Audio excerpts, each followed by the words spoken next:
5. Hello and welcome to another episode of RAIA. We are the Rollers of Fate. My name is Mo and I'm the Dungeon Master for this campaign. And as always, with us, all ready to rock and roll, are the players Alex, Lucky, Andy, Mark, Andy, and Luke. Say hello, everyone. Hello. Andy twice. Did I say Andy Yes. twice? Yeah. No, I Why didn't. is I that said Alex, confusing? Lucky. Oh, I did say Andy twice. Sorry. Why the fuck not? Who have I said? I don't Afric, exist Afric. at Oh, time. no, Whatever. Afric's there. Afric's there. Sorry, I don't know why Sexism. Andy came No. twice. Let's change that for next time. Andy came twice. Remember, everyone. Oh, yes. Good for you, Andy. That's impressive. Good job. boy. Nothing 20 minutes and a cup of water can't fix. Yeah, you know, as a Cup of DM, water. Gotta rehydrate. as a DM, Glass? we know that we are doing a good job when we see our players having a good time, right, and enjoying the session. That always brings a smile to my face.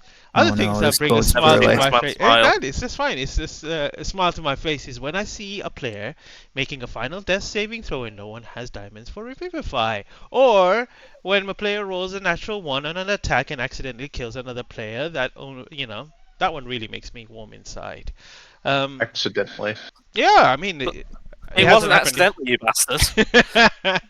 Almost last. It could have been last session. I would have saved you if the commander had been less of an idiot, but here we are. Well, nothing like that has happened yet in this campaign, so looking forward to for Yay. Actually, down 2 PCs. Yeah. Huh? What? That's just in history. It's all right. That doesn't matter. That was inevitable. All right. On that note, to the announcements. We stream live on our Twitch and on our Twitch channel here, and upload all our episodes on our YouTube channel at Rollers of Fate D&D. You can find our Eyes of Observation, Dining in Barovia, Candlekeep Mysteries, finished campaigns there, the ongoing campaigns as well, the Hearts of War, and obviously this one, the RAIA one. So please go check it out. If you want to reach out, you can do so on rollersoffatednd@gmail.com or on our X channel, which is at FateDND. Our games include a language and themes that may be intense and dark. Please view discretion is advised. And always special thanks to Tessa Present for the incredible maps that we use of hers, and Darren Curtis and Tabletop Audio for their music. And thanks again to Alex for his amazing art. You can find his details somewhere, one of these squares below me, pop up. So please do check him out and give him a follow and subscribe. All right, I think with that, let's journey back into the world of RAIA. Where am I? Music. Yeah, the contrast is so crazy. Let me just pause that. I'm not sure. Maybe it's just Twitch being Twitch. Everything else seems fine. Yeah, right. It looks looks okay. okay on our end. Yeah. I think it's just Twitch being Twitch.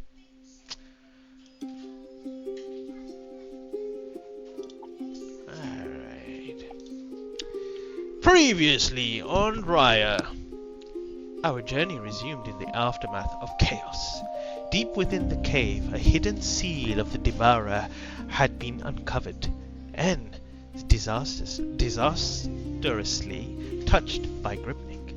The moment contact was made, a surge of overwhelming necrotic energy erupted outwards, knocking everyone unconscious.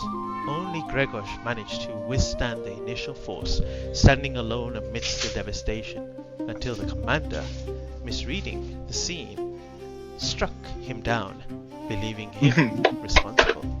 2 days later, the group awoke. They found themselves already en route south towards the capital city of Kitar, Hamar, traveling aboard an Arcanium power engine vehicle. But the wasteland is never forgiving, and without warning, the engine failed completely. And despite all efforts, it could not be repaired, leaving the group stranded beneath the open, merciless sky. Hours passed. Then, from above, a lone Aarakocra descended, introducing himself only as John Tra. Speaking in cryptic tones, he offered a simple choice: follow him or perish in the wastes. With little alternatives, they chose to trust him. Their guide led them to to a sight unlike any other. A colossal elemental known as the Pilgrim moved steadily across the land, pulling behind in a vast chain of platform caravans. And upon these platforms lived a traveling community, devotees of Sharim, the wandering shaman. These people welcomed the stranded travelers with warmth and generosity, offering aid to both Kitarians and Gorgathians alike as the great caravan continued its slow journey south. Far from a wasteland across the world, we return to the other heroes as they prepare for their voyage to the island of Pantheons. Gladius parted ways with the gnomes of Argon, persuading them that the journey ahead was far too dangerous. Raphael encountered a sharp-minded reporter named Paige Turner, who eagerly documented his life story and the events of the recent battle in the marketplace. He also found a strange artifact at a well-known hero known as Valentine Augustus Brightsoul, who was not at home. Artemis spent his time writing letters to those he trusted, and studying his grandfather's ominous Book of Death. He also continued his search for the elusive black cat that had first caught his attention. After a week of preparation, reflection, and quite unease, the three finally arrived at the docks. There a ship awaited them, ready to carry them towards whatever fate lay ahead. And this is where our story continues.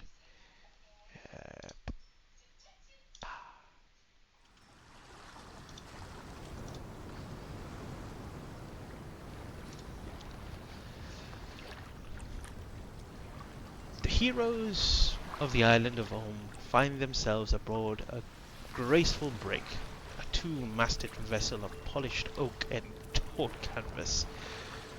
Her square sails bellow proudly against the morning wind, rigging lines humming softly as they strain and settle.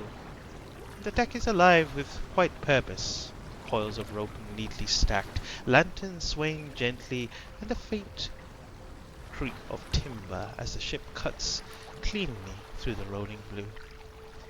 Above, seagulls circle and cry their calls carried on the salt-kissed breeze. Sunlight dances across the water, scattering shards of gold that ripple endlessly towards the horizon.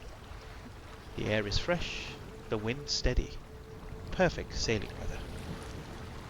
At the helm, the captain stands firm, coat-tails fluttering as he peers through a brass spyglass. And after a moment he snaps it shut and calls out, "Mr. Collins, have the hands reefed to top sails. The wind's freshening. Helm, keep her steady. We'll not be caught aback today." His voice carries across the deck as sailors spring into action, climbing rigging and adjusting lines with practiced ease. As the scene drifts across the deck, we find Raphael amongst the bustle of the crew, the morning light catching on his features as the ship surges forward. Mark, what is Raphael doing at the moment? What is he thinking? Well, I assume like this is the moment where we are already like partly on sea. Everyone has done their duty and now we're just chill time, like nothing special's happening. Oh yeah, I'm talking with the captain, and I'm more in his position than the captain is right now. He's kind of like standing like, and probably talking about his own ship, and probably already halfway through the conversation about how this ship is like not even twice the size of his own ship that he owns. Probably bragging about that or something. That's the. Yes. You've mentioned your ship several times now, good sir. You know this captain. He's introduced himself as Bartholomew Ignatius Featherbottom Smith. Yeah. Okay. Can you post it in the chat? I'm not gonna type that over. Bart is the first name. Just Bart will do. Captain Bart. Just Captain Bart. That's as far as we will go, Mo. Captain Take Bart. it or leave it. Captain Bart Smith. There you go. Hold on, wait. I'm not in roll 20. Where am I? Oh no! Oh no. What the hell? This is not Roll 20. What the fuck are you? I don't know. Wait, give me one moment. I'll say just make a general performance check. Performance for the gentleman. Let's roll the night. Let's fuck it up. Don't be. Oh, come on. It's kind of cocked. It should have been a 15, but it's a 12 instead. Fuck. Okay, 14 total. 14. Solid. Yeah, I think you're talking very loud, and although he's not paying attention to you and his ship, he seems to have command.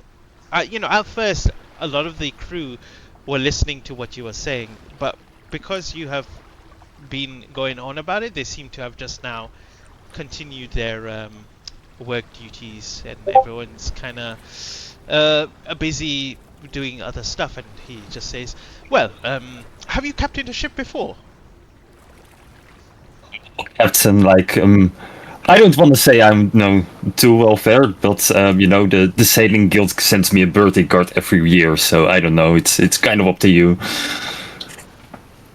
You know what? I think this would be a good exercise. Why don't you take command of the ship? I'm just going to go to my cabin, and I need to make some notes. In general, I just need to go to my thing. You take everyone. Mr. What was your name again? Raphael Goldworm, hi.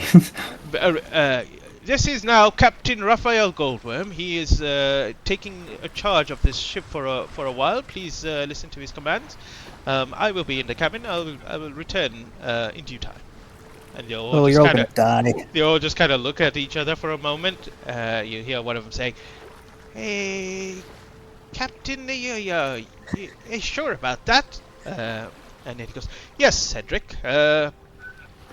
Just see how it goes." And you see him kind of walk into the captain's cabin, leaving you kind of next to the wheel, which Cedric is actually holding at the moment, and he's just kind of, well, Captain, where to? Hell, should I? I thought it was kind of straightforward.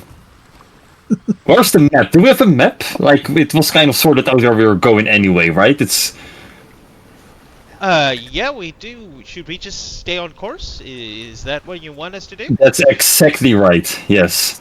Okay. Excuse me for a moment, as I will have to do some captain business now, and he will walk away. He's got some captaining to do, but see you later. And first he will kind of be like, oh shit, I cannot do this, but then he realized, well, I'm technically not really the captain, so he will just walk around proudly and be in everyone, hi, Captain Goldworm, who are you again? Just talking to the crew, like everyone, and one-on-one, just... Yeah, you go around. Like a captain is only as good as the weakest member of the ship, right? So, He goes, I'm the first mate, Cedric, Throckmorton Blythe. That's my name. What? That's not Ctrl-C, Ctrl-V, mommy. Mr. Blythe. Mr. Blythe. Oh, okay, hold on. Mr. Blythe. A proper captain calls all his officer crew Mr. Such and Such. Yeah. And then you go around and you see one of the persons kind of taking notes of provisions. She goes, I'm Penelope Agatha Wintershine Smith. He's my brother, the captain. Nepotism. At its finest. As you kind of go around, you see this kind of burly-looking man come out. Barnaby, Crumpetworth. I'm the chef. This is a halfling, surely. I'm not gonna remember the name of the chef, so don't bother. I'm Gladius. We met before. We met before we got on this boat. Some of the names here. I think I would remember that. Yeah. And then you hear from the crow's nest, Timothy Percival, have referred the third. There's always a person. Well, Hamilton, do you spot anything?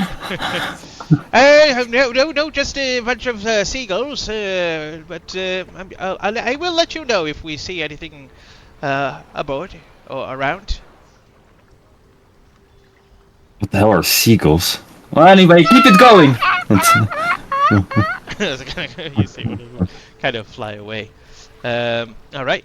And as you kind of walk around speaking to everyone here, we kind of shift our attention now going below the deck. And the atmosphere kind of shifts a little.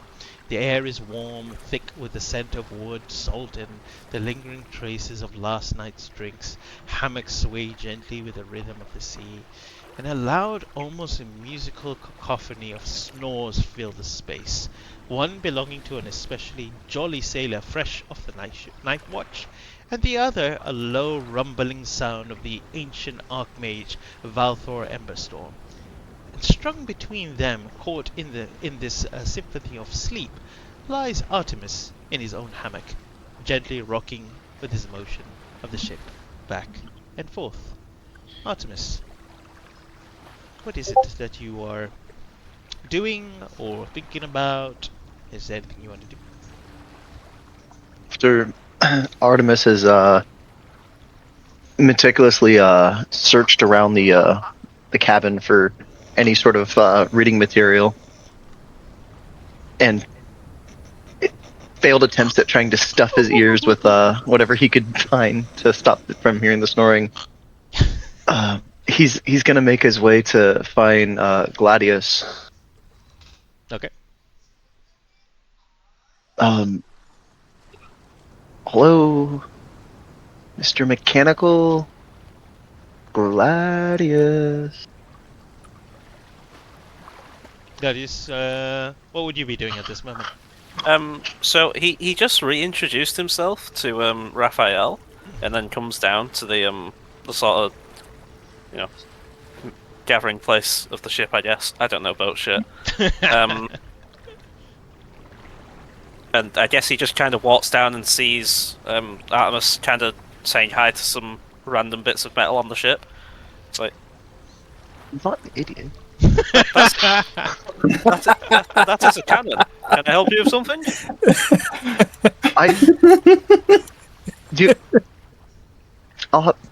I was just introducing myself to Raphael again.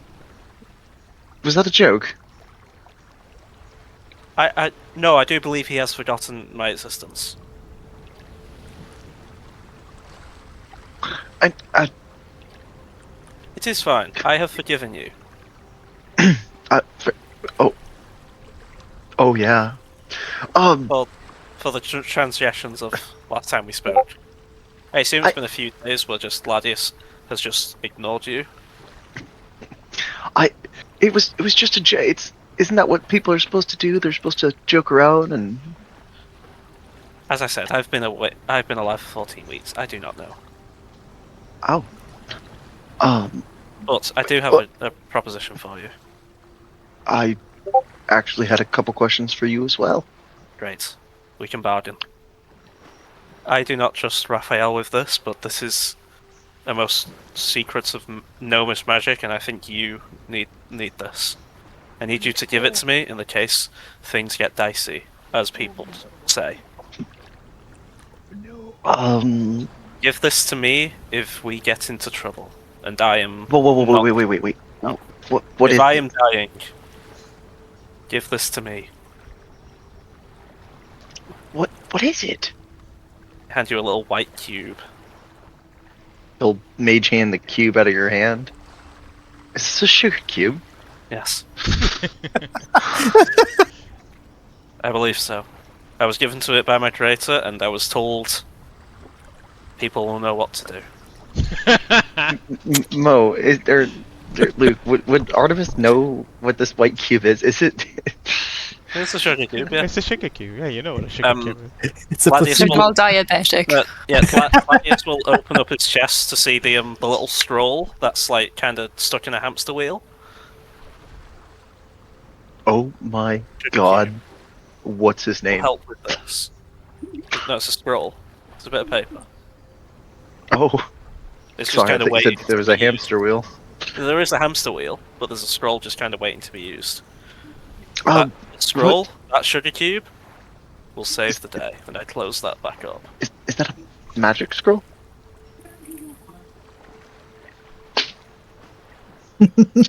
Definitely.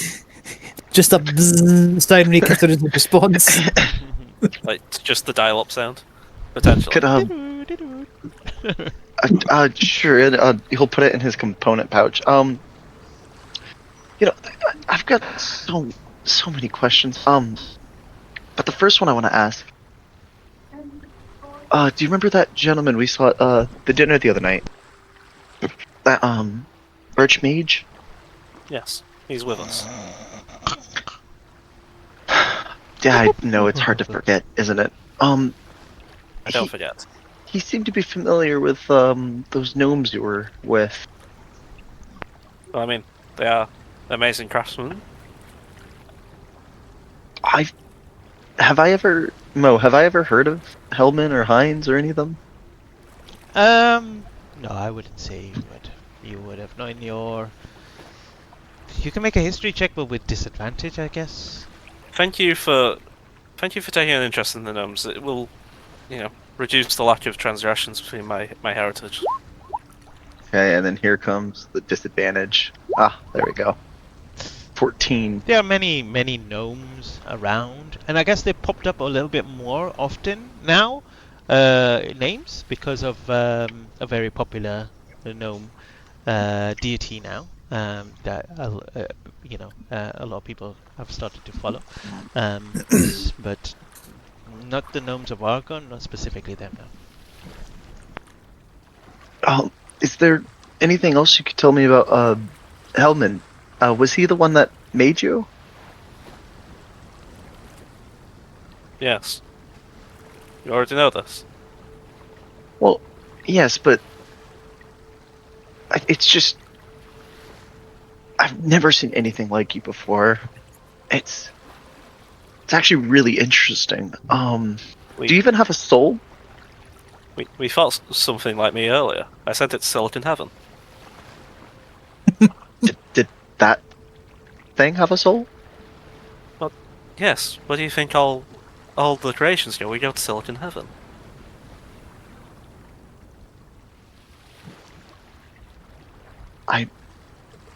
He's going to start jotting this down in his book. We go to Silicon Heaven. Do you want me to explain what Silicon Heaven is? No. I don't really. I'm not really a follower of any of those beliefs. Well, I suppose not. You're not the type. Silicon Heaven is the land of the mechanoids, where Dojo presides. It's where all the machines go.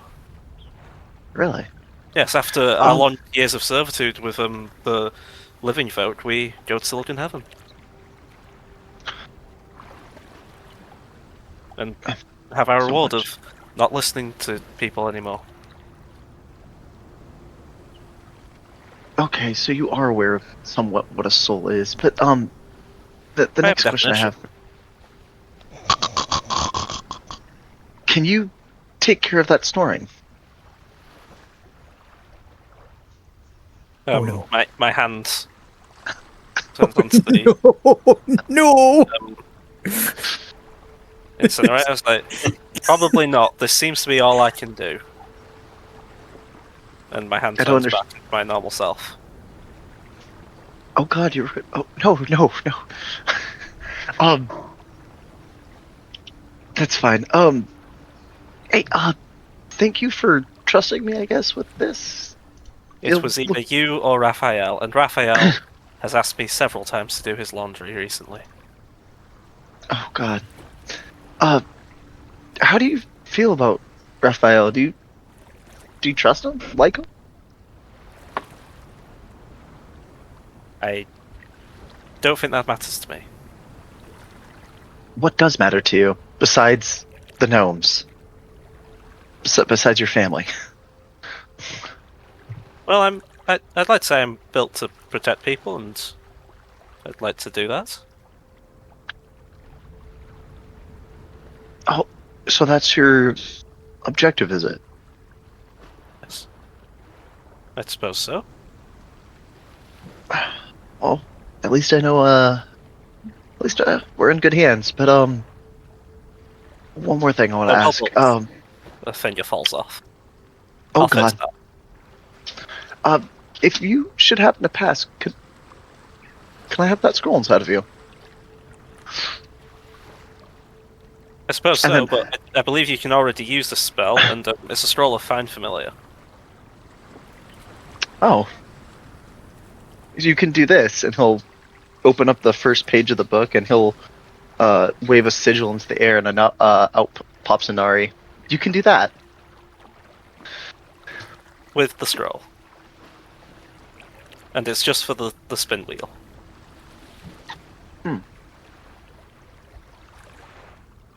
Well, But the Shuka Cube apparently helps. I haven't tested it yet because I haven't died yet.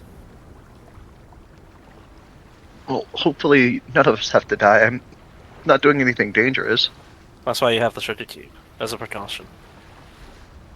All right. Well, Gladius, it's a pleasure to make your acquaintance officially. We've met multiple times, but yes. Well, officially to talk and get to know you. I'm glad you are no longer on my hit list, as Heinz would put it. I was on a shit list. You didn't know A1's name. I was joking. I don't like jokes. I say that more. That came out Oh more dear, sense than Gladius I- does understand comedy. Fuck, he just doesn't care for it. Dead to comedians. Dead to comedians. Eradicate them. Artemis will slowly take one step, That two honestly, steps back. that didn't mean to sound more sinister than I thought it was. As I say that, I tried to put my hand halfway over him and say, "Just kidding." Artemis is gonna start Yeah, speed walking backwards. Intimidation check. Gladius, why don't you give me a perception check? Okay. Ooh, +1. Let's do this. Not 20. Do it. Oh, Oh. Oof. Wow, that's a good start. Yeah. Okay. You don't really see anything or anything like that. However, as you My see, joke kind of was Artemis kind well of stepping away from you, with Inari kind of following him. Gladius, you hear someone say, "Oh, a little help down here, please! Someone? Anyone?" A call for help. I shall help. All right. Ding, I ding, just start ding. looking around. Yeah, you hear the sound. Over here, please. Thank you. And as you kind of go down the steps, you see a very young sailor. It looks very, new, very kind of like a lower, like someone who's like never been on sea. Probably the first time he's ever been. He's a bit confused and stuff like that. And he kind of like, oh, thanks. My name is Paul Skladion. People call me Chippy. Hello, Chippy. I am Gladius. Yeah, I'm pretty new to the boat. The captain, not the current captain, but the captain that was captaining before. He asked me to well, I should have done it in the beginning, but he asked me to go gather up the goals that we were meant to toss, over the boards, and I'm having a little trouble picking it up. Do you think you can help me? I can attempt to. Oh, okay. Just looking at my +1 strength. Yeah. He kind of walks over and he goes, "Oh, I think this is the one." And you see him kind of grab the two handles, and as he kind of tries to pull it off, to see if he can kind of manage on his own, you see him kind of spill the ball, the box on the floor, and the coins kind of spill out, and he goes, "Oh, twist my balls! Look what I've done! I don't think I'm really cut out to be a sailor." You may need protein. Huh? You may need some protein and muscle. Oh yeah, that's what the chef says. He says he's gonna fatten me up. Nice and good through the journey. But I don't really eat. Sounds like he's preparing to eat you. What? What? That's usually what they do to turkeys, right? As I've been told. Is wait, have people been calling me names? No, it's just they fatten up turkeys to eat them. Make a. You look concerned. I'm more like confused. You see him fall onto his hands and knees and Well, start kind have of. you? Do you know how they prepare turkeys? No, not really. Well, they fatten them up before eating them. Do you eat turkeys? I don't eat anything. Okay. I run on solar and lunar moonlight. Oh, solar charged. I believe so. That's remarkable. I heard about you. You're the one that well, you and the other two are around. You're the ones that kind of saved the day in the city. Yes, I am. And my mouth opens up and shoots out a business card. Take one. And it's just one of Hellman's business cards. Oh.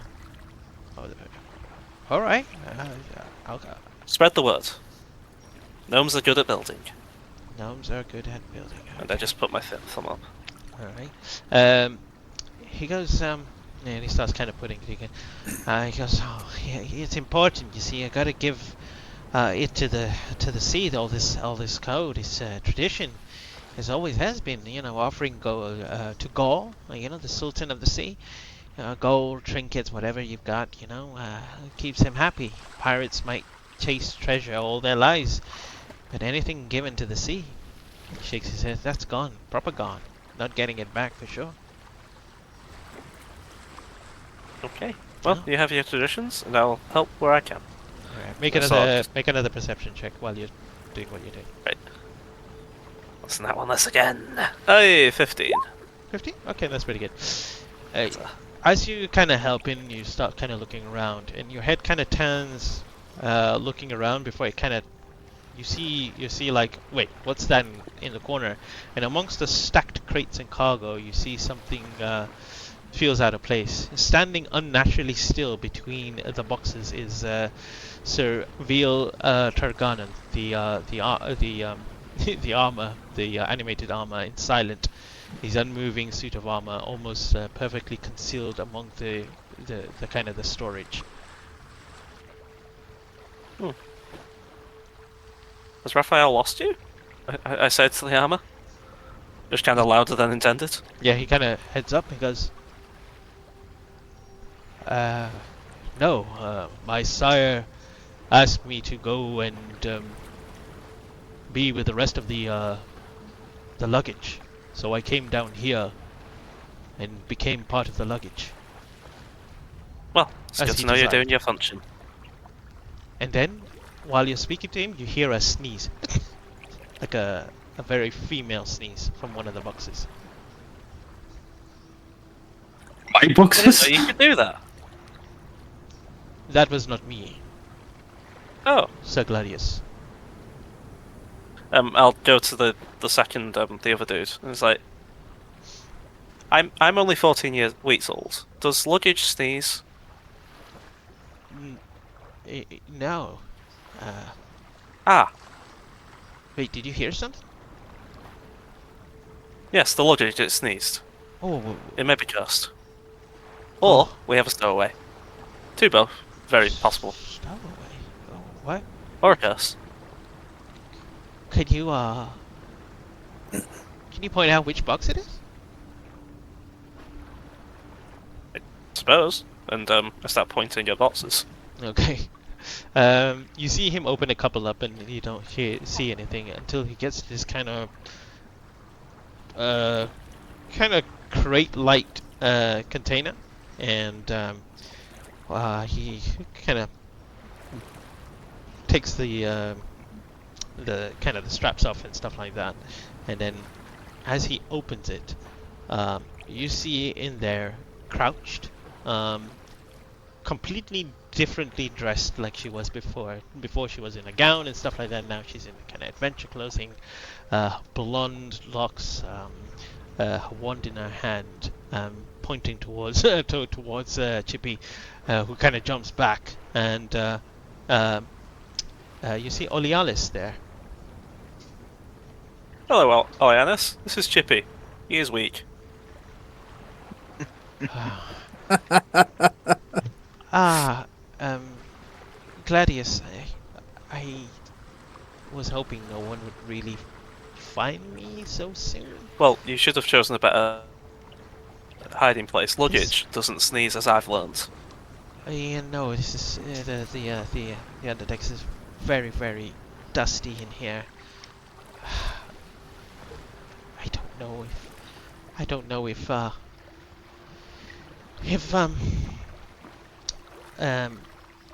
the master finds out, I might be in big trouble. Well, currently in charge is the Captain Raphael. I can speak to him and have him procure an order to say that you're allowed on the ship. I guess. I'll do that now, and I'll cast a message and send a text to Raphael. You'll He just will say be sitting in the captain's chair with his feet knocked over with a drink in his hand, like, yeah, this is the good life. Yep. I did it again. You just hear like a random ding in your head, and then hear the words, "Hello, Raphael. This is Ladius. We have a stowaway, and I'd wish for you to tell the crew that they are okay to join us.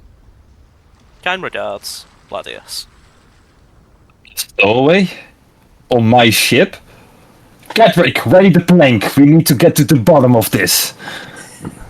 I'm sorry. So- what is going? You see Plank to that push people off in case there's. as you see on the Come on, captain we seat. don't want on the ship. The captain is also in there, and he hears you say "stowaway," and he's like, "I'm sorry. What? What do you mean stowaway?" Hush, this is for the real captains. Let me get to the bottom of this, and I will go to the bottom of the ship where Gladius is. Okay. The captain also follows you, by the way, and he goes, Hello, Captain and new Captain.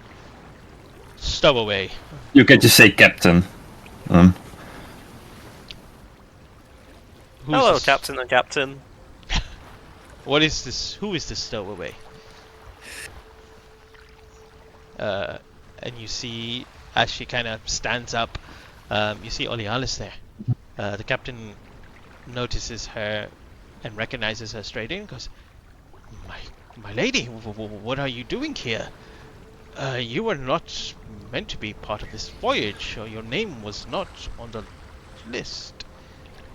She goes, Indeed, he has good questions. The same I had. she I can kind see why of- you're both captains.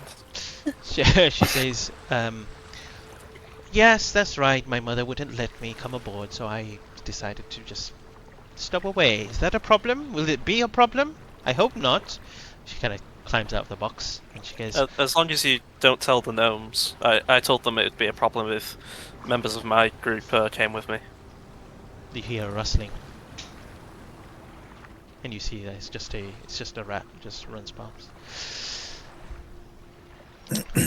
I don't think any of your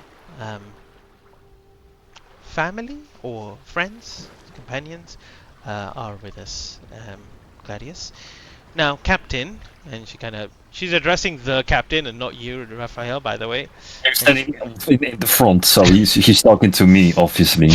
I don't know what's going on here, but I would like to come aboard. Oh, I guess I'm already aboard, but be accepted, really. The captain kind of looks for a little while, and then he goes, "Well, I guess there's no turning around. However, I will have to let the Archmage know that you are here." No, please. I think that I can do that. Yeah, we can do a big surprise. Come, let's all come together right now. I send Oh. You them will love it. send the text to the I Archmage. don't think that's a good idea. But perhaps we can tell him later, or he just doesn't need to know until we get to the island. What about that? Then he wouldn't have no choice but to kind of grab me along. Huh? What do you think? Well, I mean, he's a powerful Archmage. He could probably teleport you back. Yeah, don't say that to him. He does not like the word teleport. You saw him coming to the party. He did not teleport there. He took his time. Okay. It feels like there's a lot of context behind teleportations between the archmages that we should know about. I'm missing Just in context. case. Yeah, that's. Yeah, he's a very powerful archmage, but yeah, I don't know. He's against the whole teleporting everywhere. He thinks it's very cheap. He thinks that is what has kept him alive for so long. He's been walking more than teleporting. I'll for take you. a note. Eh, Definitely good for you. yeah. As she kind of comes up, you see the archmage still snoring there. Does anyone wake him up? Am I still sending him a message? I say to everybody? No, just. Unless you want to be the one making him up, then he will get angry at you. Like me, the captain is definitely not gonna do that job. That's someone else's job. Speaking of which, shouldn't one of us be upstairs in case? Oh, Jimmy! You can meet the new captain.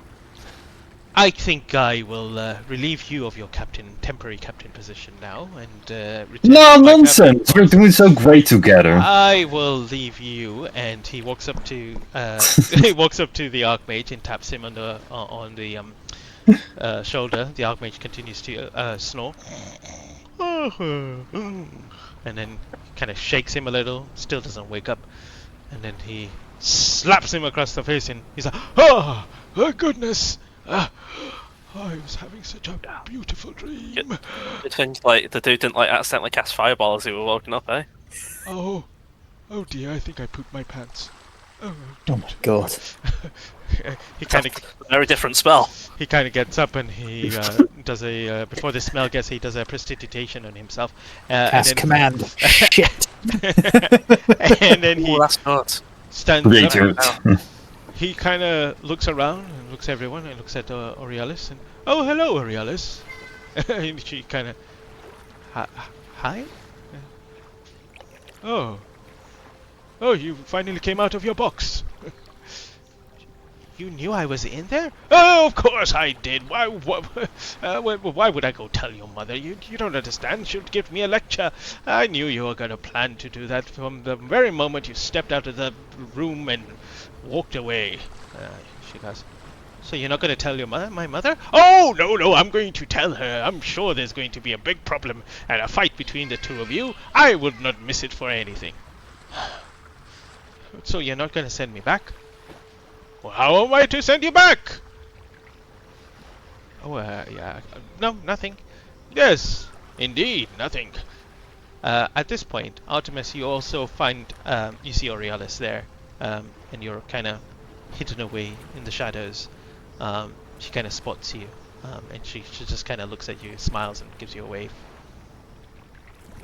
Artemis will go back into his book, Oh, but he will walk up to join the conversation, or at least lean in on the conversation. well, yeah, he goes, oh, I was having such a good dream, and oh, these weary bones.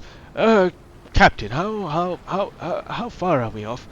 Well, with the navigation, I predict that it will take us at least another day.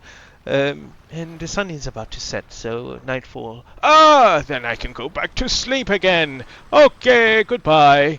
And he kind of starts lying down, and closes his eyes.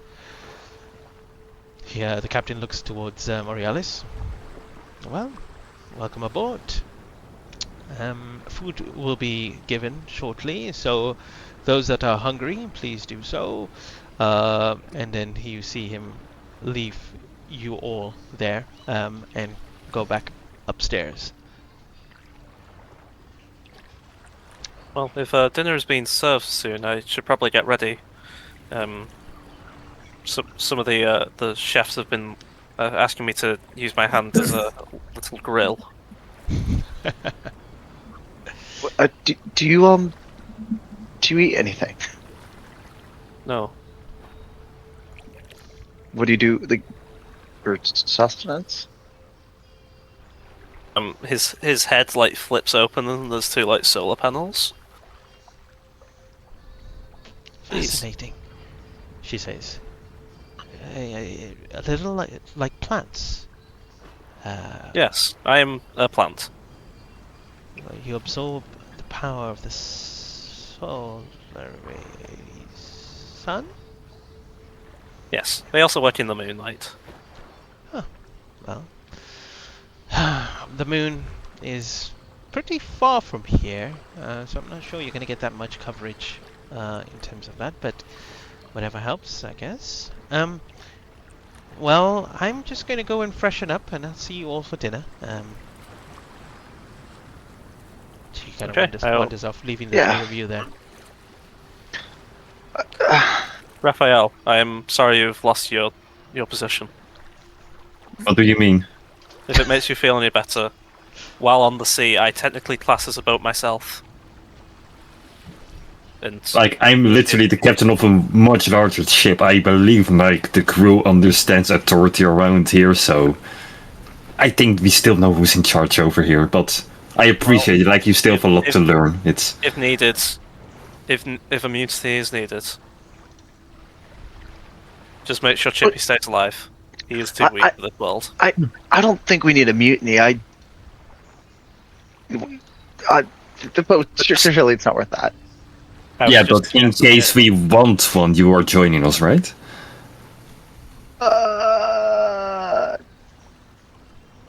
So, dinner. Yes, I need to go heat up the pots, and I get my hand lighter up. And as you all kind of disperse, you see the sun begin to dip.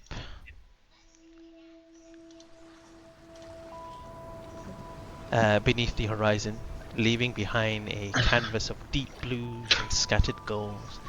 And one by one the stars begin to emerge, sharp and endless, casting their quiet light across the rolling ocean. And the ship glides forward, its bow cutting through the dark waters that shimmer under the starlight. At that very moment, at the front of the vessel, stands Artemis. Are you there, Lucky? Yes. Okay, just checking, because you stepped away. Yeah, the wind's tugging gently at your clothes, and the vast unknown stretches endlessly before him. And your thoughts kind of fill you. Inari next to you. She kind of turns to you. She says, "And what purpose are we on this journey?" Honestly, your guess is as good as mine. I mean, at least we'll be able to secure some funds. We are running rather short on that. And maybe we'll find some spells or some... I don't know. I notice that you spend the money on yourself.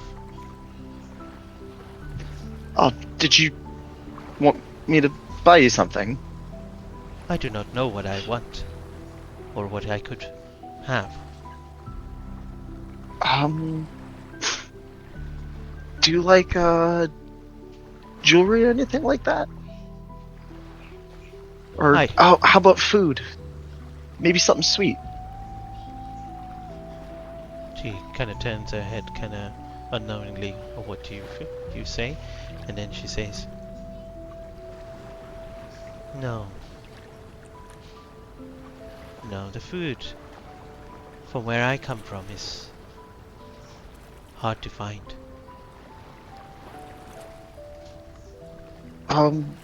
Where do you come from?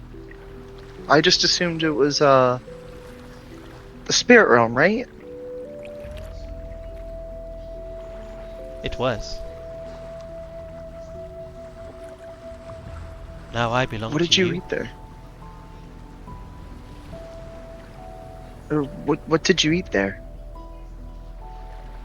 Other creatures, other spirits. Oh. Huh.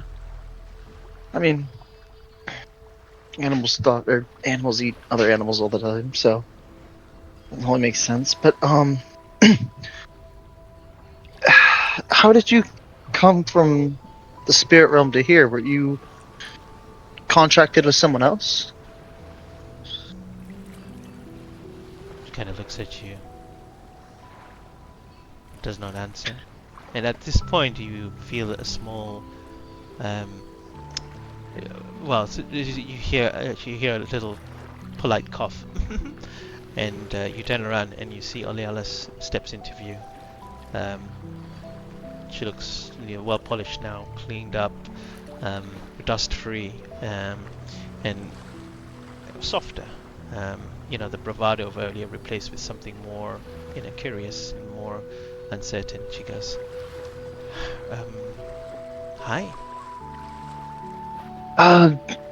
Shoot, hi there. You stowed away? Really? You've met my mother, haven't you? You actually think she would have allowed me if I begged her, even? I mean, did you try saying please?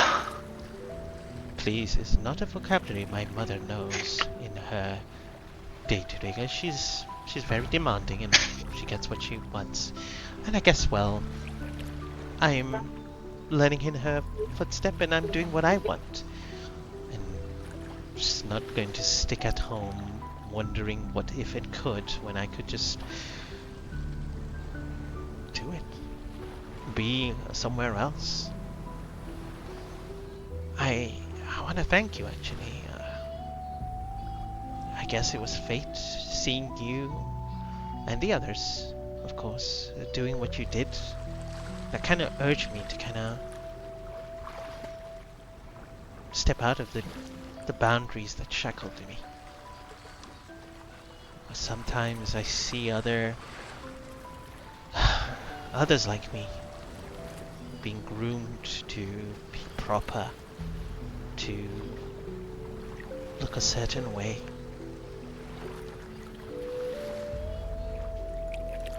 And it saddens me. And then I see you and Gladius and Raphael. I mean, really, Raphael's just a free bird, honestly. Something. But that free spirit is something I really longed for. And she kind of looks towards Inari. I don't think you've introduced me. Who is this? She's nothing, and Artemis will I am summon the Inari. sigil and open the book. Oh no. Yes. Inari. It's nice to meet you. What are you? She's Inari just my kinda looks familiar. Familiar. I haven't actually got to that spell yet, but I would like to find a familiar of my own. You could probably start with Gladius. What do you mean? Nothing. Another bad joke. Oh. Oh no, I get what you mean. I can't believe he's only 14 weeks old. He seems... I guess the gnomes knew very good at what they do, really.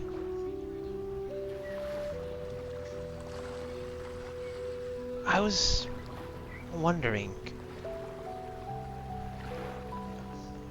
I know that... Well, I can tell that you really don't... You feel uncomfortable talking about magic and showing your magic and stuff, but, you know...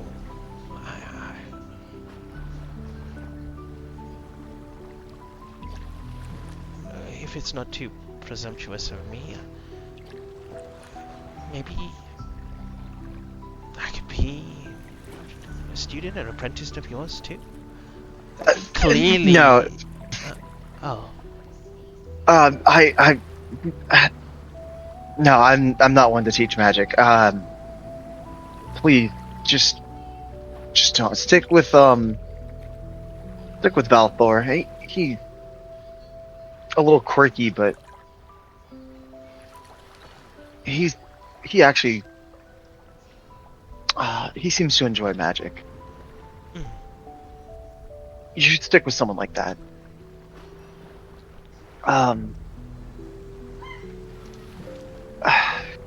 And you know, actually, maybe try Raphael. I saw him casting spells as well, so Oh, I didn't He's- think he was a wizard. he. You know, it's Not- okay. It's fine. You know, I'll just. She kind of leans against the thing. She goes, yeah. You know, she's about to kind of turn away, and then you immediately feel the boat jerk very aggressively, like something just halted the momentum of the ship immediately. I need you, specifically you, to give me a dexterity saving throw. Oh, this is a bad time to mention I can't swim. 18. 18? You manage to hold on to something on the side without toppling over. The whole ship kind of jerks and stops, and you hear a sploosh. And as you turn around, you see Olealis is not there.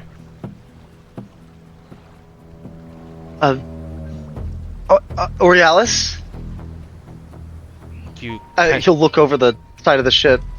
you see like a ripple in the water where she had potentially she's just gone underwater, and give me a perception check as you look underwater.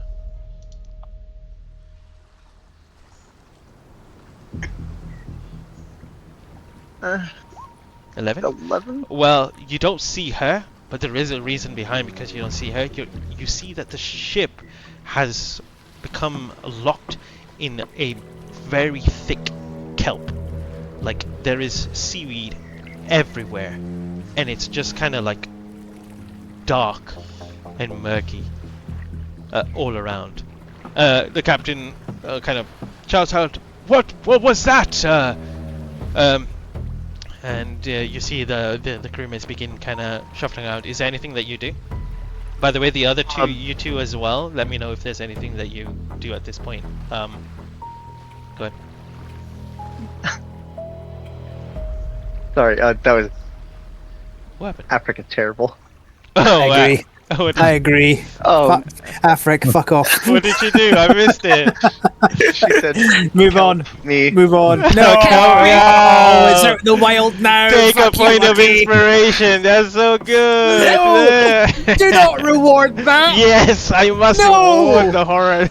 No, what the hell? You're worse than both of them. I'm so sorry. I saw that and I lost Rewarding it. that. Oh. It's your react. If you guys react to it, it just makes it even better. The first thing Artemis is gonna do, he'll send out a. Do I even have that answer? I don't.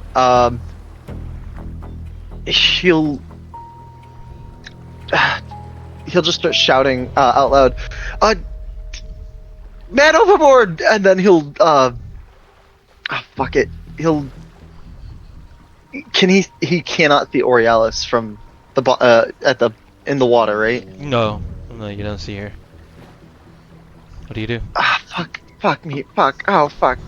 Anari, get Gladius and Raphael. He'll just jump into the water. He'll like grab onto the handlebars and jump and flail his arms in the air. Ah! And immediately, as you see, You remember you were a wizard? you go down. Inari goes and running across the ship and to you, Gladius and Raphael, giving you the same message that Hello, would you like some gruel? Olealis has jumped into the water. Artemis has followed. She isn't a boat like I must go. Raphael, Which shouts I to you. I run to the first lot of water I see. I'd make sure telepathically to tell Inari to refer to Raphael as the previous captain. Oh. Hello, previous No time for bits, captain. Lucky. Olealis has gone has jumped overboard. Artemis has followed. I immediately just kind of jump overboard as well. Oh, I grab a life preserver as well. Okay. People, do you do anything, Raphael? Why would I also jump overboard? There are already too many people in the water. There's better people on the boat, so I will stay on the boat. Okay. Smart. I need both Gladius and Artemis to give me a perception check. Okay. Now, I do have a swim speed because of those propellers you gave me. Oh, yeah. Am I able to use guidance in this situation? Oh, yeah, of course you can. Can I use an inspiration? It's like an arcane sigil appears over his eye, and it's like zooming in, looking for him. Yeah, I'm assuming you cast it before you jumped into the water because I don't think you didn't. Is it Oh, that's a great question. It is verbal and somatic. Yeah, so let's just assume you did it before you jumped. As you were jumping into the water, you cast guidance. Could last a minute anyway. So go ahead. I'm gonna use a advantage. Terrible. Inspiration. Fuck. Even with the advantage, it's 12. It's okay. Gladius, as you look around, you see that you swim and you realize that your little turbines, the propellers, are getting kind of stuck with the other kelp around and getting stuck into your kind of circuit. So you kind of scurry out, seeing that you're not helping here, and you pull yourself out, climbing the ladders, going up. Artemis, you find her. She is wrapped up in kelp, and you can see her eyes kind of beginning to kind of lose that consciousness. It's okay. Just say you're willing, and I'll put a sigil in my hand, and I'll mark it on her shoulder, and I'll look at am I able to see at least the top of the handrail or next to Raphael? Yeah. I'll use benign transportation, and I'll put the sigil on the handrail as close as I can to Raphael. Catch her! And then they'll swap places, the two sigils, and she's right beside Raph. Okay. Raphael, do you grab her? Is Armor nearby by any chance? He was in the Yeah, no, he's still in the... I didn't ask him to come with me, stupid, my mistake. Yeah, I will try to catch her. Okay, give me an athletics check. Athletics, yeah. Luckily, we went to the gym every day. Let's go! Oh my god, he did! Oh, Yes. Look at that. Zoosh! As you grab Aurealis, she kind of is unconscious at this point, and you pull her through. Artemis, you give me an athletics check. Oh, I'm glad I was going to the gym. You can't just say that. You can't just steal Mark's bit. Oh! Wow. He The did consequences it. of that. He did it. So that's the problem. Yeah, give me a Constitution saving throw. Oh, it just keeps getting better. Yeah. You picked a wizard. This is what you get. Okay. You You don't have like inspiration or anything? From... I will. Can I use my heroic? It's a new day, right? Yes, it is. Yeah.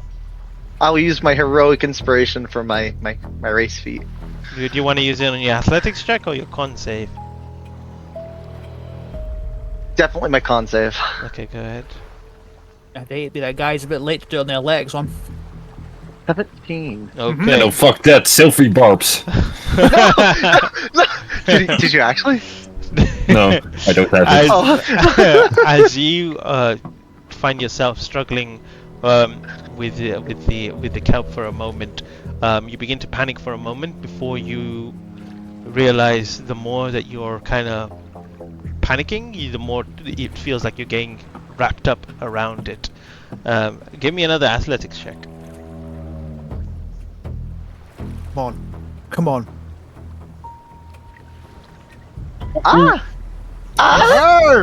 You steady yourself. You begin to kind of cut through some of the kelp and stuff, and eventually you free yourself and you begin climbing the ladder.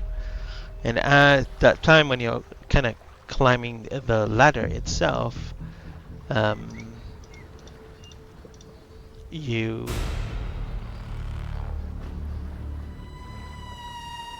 Music change. from below, you feel these pale, wet hands, webbed and clawed, coil around your leg. The grip tightens and Claudius, let go! dragging, pulling you downwards. I look over the edge and say, I'm up here. And Hello. as Oh, you fuck. turn around, it emerges slowly out of the water. A gaunt, twisted figure, skin slick. Oh god. Skin slick with seawater, limbs unnaturally long, its mouth hangs open, hungry and desperate, while its eyes burn with a terrible mix of black and gold. You see more shapes follow, hands grip the side of the ship, and bodies rise from the water. The merfolk are climbing aboard. And it was just before the steel is drawn, before anything happens, we turn away from this chaos No. to the other side of RAIA. Alright. And they were having such a The lovely best side. time. Exactly. Yeah, I know. Join us. We wear black here. Yeah. Yeah, but We're y'all cool. don't have boats and Or cookies. captains who get apparently. promoted and demoted at will. You don't know that. Dawn has barely settled over Hamar when the ground begins to tremble. In the distance, the lot of you begin to see the city kind of rising. The pilgrim journey is always forward, and it does not regard the things around it. The caravan, look ahead to the city.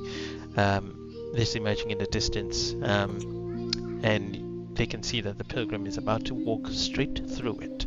The commander suggests, looks to Hoji and says, "I'm going to go ahead and let the city know of what is about to transpire. Hoji, would you mind helping me get there?"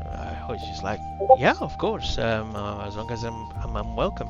"Oh, yes, of course."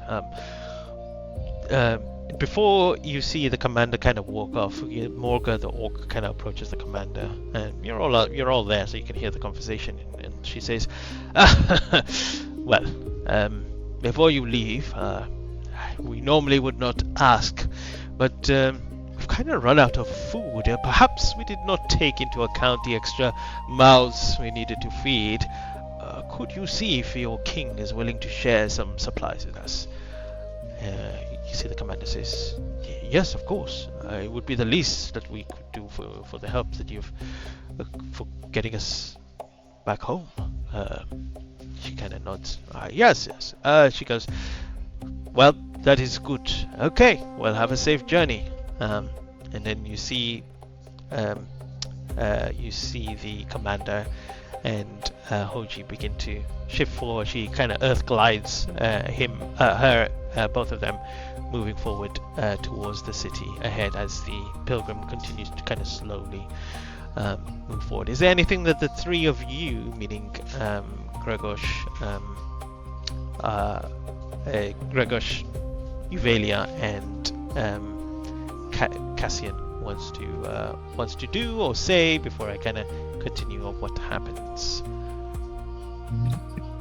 I have a thing before we go. I'm happy to wait for Alex or Afric to do a thing first, though. No, go ahead. Okay. I want to speak to John Thra eventually. Okay. That'll be enlightening.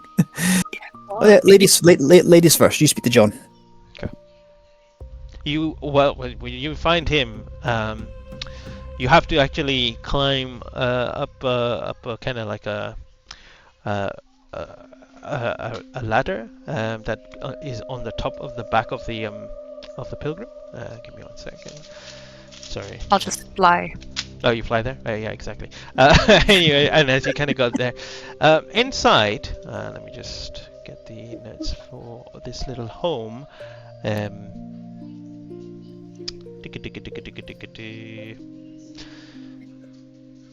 yeah. So, unlike the kind of drag caravans, this one clings at the top left back of the earth elemental. A scaffold settlement bolted directly into the pittons driven into the living stone. It sways with this kind of every footfall. Wooden gantries, rope bridges, and iron ladders wrap around the jutting shoulders ridge. Half mining camp, half bird nest. Inside, you do see John Tra there in his little kind of nest that he's created in the corner, and you also see a person that you haven't actually met through this journey. You see a kind of sour or dour looking Duragar, stonemason, and you see that he has been carving into the earth elemental. There's this massive hole, like he's managed to kind of drill into. You see his beard is braided by iron. As he kind of looks at you, he just says, "A spirit here. That's not good news, as it never is. What do you want?" Pardon the intrusion. I just wanted to speak to Jontra. Oh, everyone wants to speak to Jontra. No one wants to speak to Doric. All right. He's over there. Nice to meet you, Doric. I'm Euvelia. Kind of nods. You see, he's very, very old. He's probably as old as Jontra. These kind of like two old fellas living in the same house kind of situation.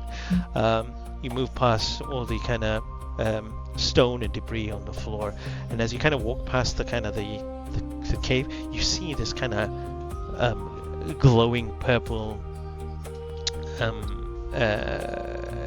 light that every time the foot falls, you see it. It's from there, it looks like the brightest that you've ever seen in there. However, you continue walking, and you see John Dry in his kind of nest. He's just there, kind of nestled in, and he sees you, and he says, "Oh, you come? Hello." Hi. I hope you don't mind me coming to find you. Find? You have found me. Yes, I'm here. Resting. Tired. I wanted to ask, how did you find us? I find with my eyes. I saw the sky. I am the seer of the caravan. What does that mean? For some, it is safety. For others, it is opportunity. You and I and Doric are all on a journey. What journey? A journey of wherever the pilgrim take us. I travel for many years with the pilgrim. His hum, his steps soothes me. His journey is true. Just like yours, I feel your journey is true. Do you feel a journey in you? I feel a pull somewhere, but I don't know where we're going. Sometimes you do not need to know where. You must go. Always go. You found where you're meant to be going? An end to this journey? Some journeys end, some journeys don't.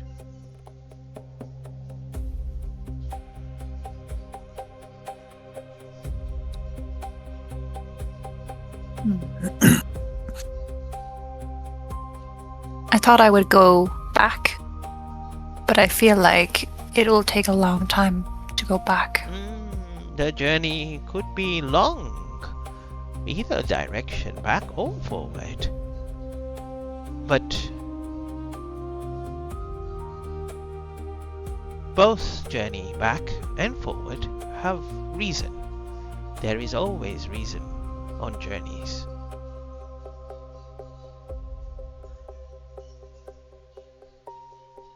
Some journeys can be scary. You see, as he kind of turns, you see that there is one broken eggshell there, like it's been there for forever. And some journeys never start.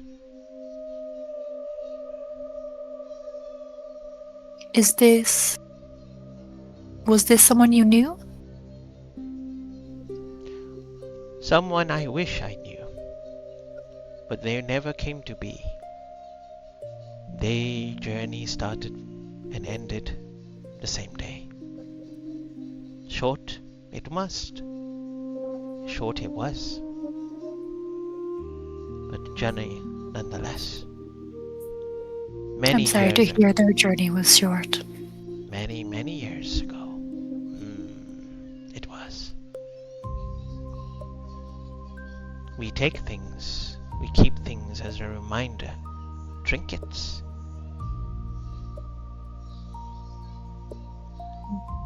What is it that you are concerned? I see worry.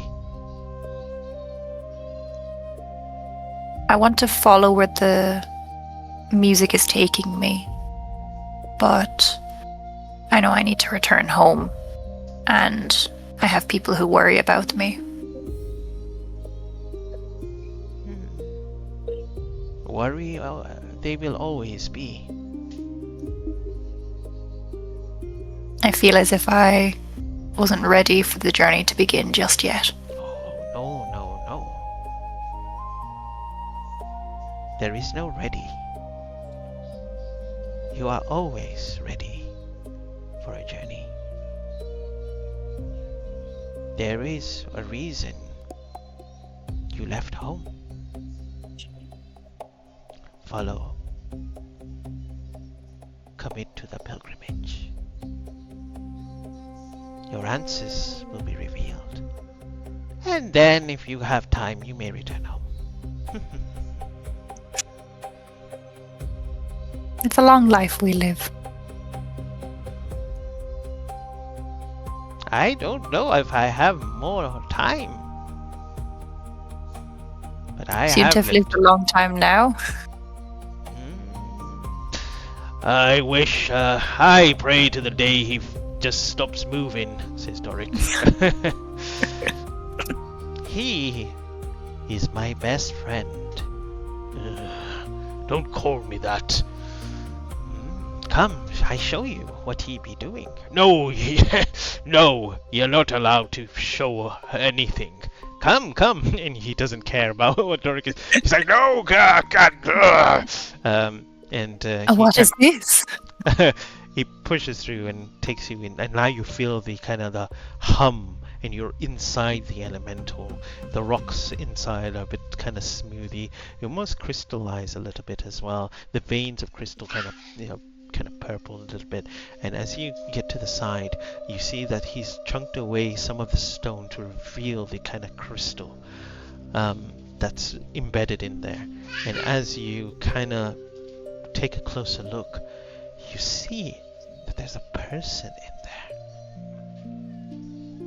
They're in a very just frozen state, their mouth kind of wide open, their eyes are just beaming with this kind of purple energy, kind of black wavy hair. It looks like a male. They seem to have some sort of kind of normal attire on as well, and they're just kind of in a way like they're reaching out for something, but it's just they can never reach for it, that they can't find it, and it's just there. That is. Are they okay? Oh, I'm not sure. That is the pilgrim. Oh, I thought the big thing was the pilgrim. It is. They are it, and it is they. Have they always looked like this? Yes, yes, yes. I have seen when I fly, but Doric only saw once this was revealed. And this is what you're working on, Doric? Well, I just wanted to see, really. I'm getting old and just not really working on anything, so I thought let me just make a hole to see what's what and what he saw, and I saw this, and I told OG, and she said leave it alone, so I've left it alone. You're not curious what would happen? Imagine that big glowing thing is not exactly safe. Well, it's done no harm, and it's it's done no knowing harm. It's never stopped. So, sometimes you just leave things alone. Is it like a human man that looks like, or? Yeah, it looks like maybe like a half elf. Yeah, pointy ears a little bit. Mhm. But And I don't know any stories about like a pilgrim. make a not a pilgrim, but make a what would be like a. Would it be religion? Would it be more? I'll say either religion. I wouldn't say. Yeah, let's just say Arcana or nature check. Those three, your choice. I'll do nature. 14. Okay. You've known that to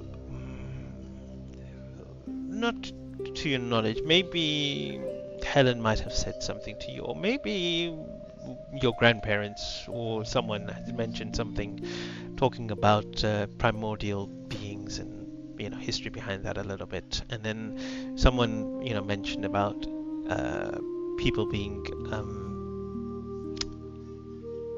the word was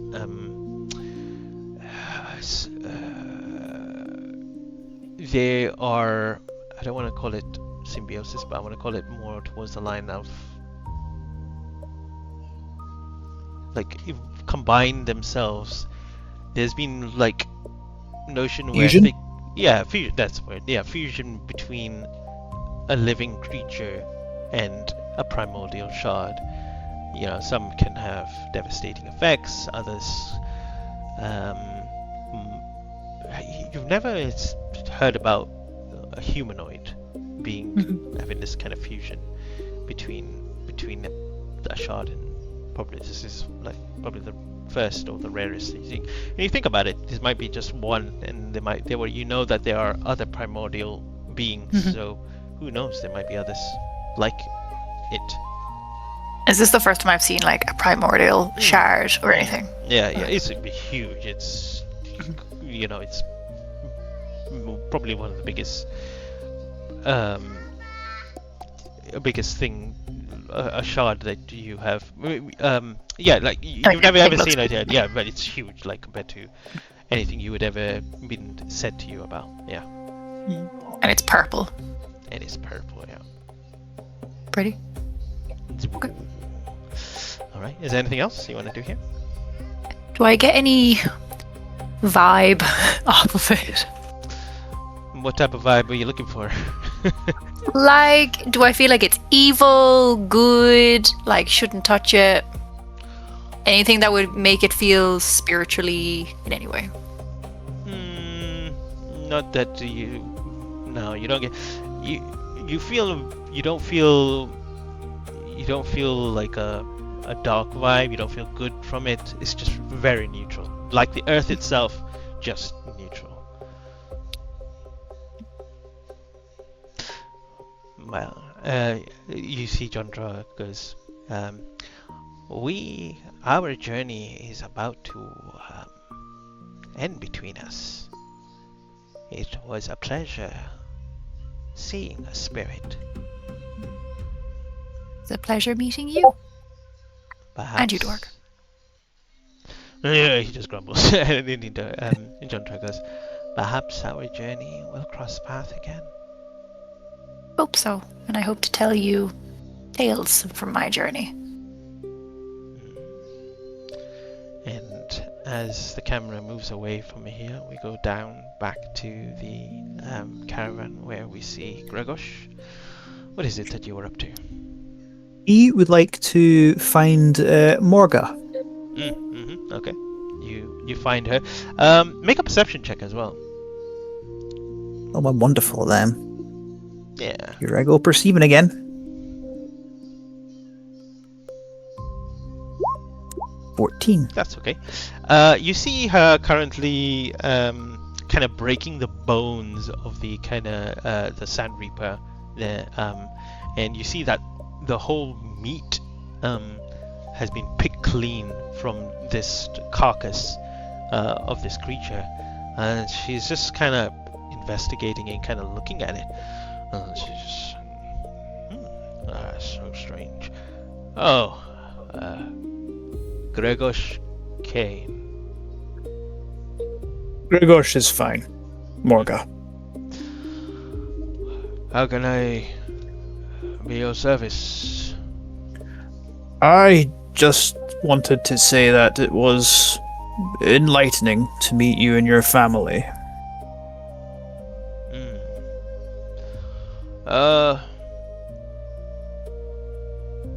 You're different to the others that I've met in my journey. Other Gorgothans. Yes, they raided, and they raided this caravan a few years back. Typical, take everything. We didn't fight them. We let them take whatever they wanted. He sort of frowns at that.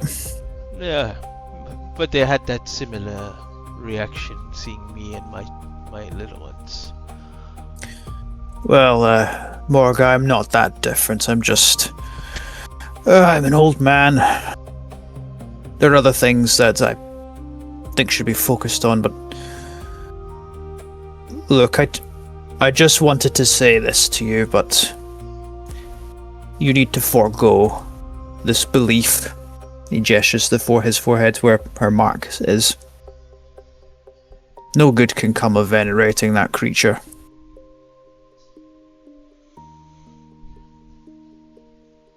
I see the fear in the Golgothians' eyes whenever they see the symbol on my head, but that is not what it represents for me. Do you know what it was like?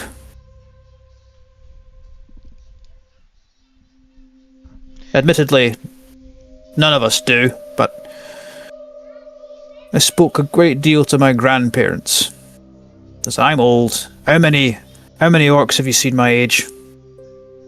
Probably not very many. I spoke to my grandparents a lot when I was young. They told me what it was like when the Devourer was beaten. That leash snapped. The haze lifted from their eyes, their minds. You say the Devourer never enslaved us, that it was always part of us, and maybe it was. Let's say you're right. It's not something that should be remembered. It was a parasite. Maybe not forgotten, but it shouldn't be looked upon fondly. Not even close. A cautionary tale. We do not look at the time of the Devourer as a fond memory. He nods. See beyond that time. A time when the words of those that came from a world not of this own. That is truly where we belong. We never witnessed it. No. None of us have. Morga, there's generations of us have born and died in this world. None of us know whatever world we came from is like. This is our home now. And, you know, my son, he's taken up one of the Ryan gods. an acolyte. It's happening, well, not frequently, but more and more. Gorgothans, rather than venerating our ancestors, worship the RAIA gods. And the gods accept us. Yes. While I don't agree with it, I don't even understand it, there's something hopeful about it to me. Perhaps. And I, keeping this mark, is I'm hoping that my children and their children remember where their home was. And Morga, it wasn't their home. No more than yours or mine. We all have our own beliefs. You said your son has begun, or has, taken another faith. He nods.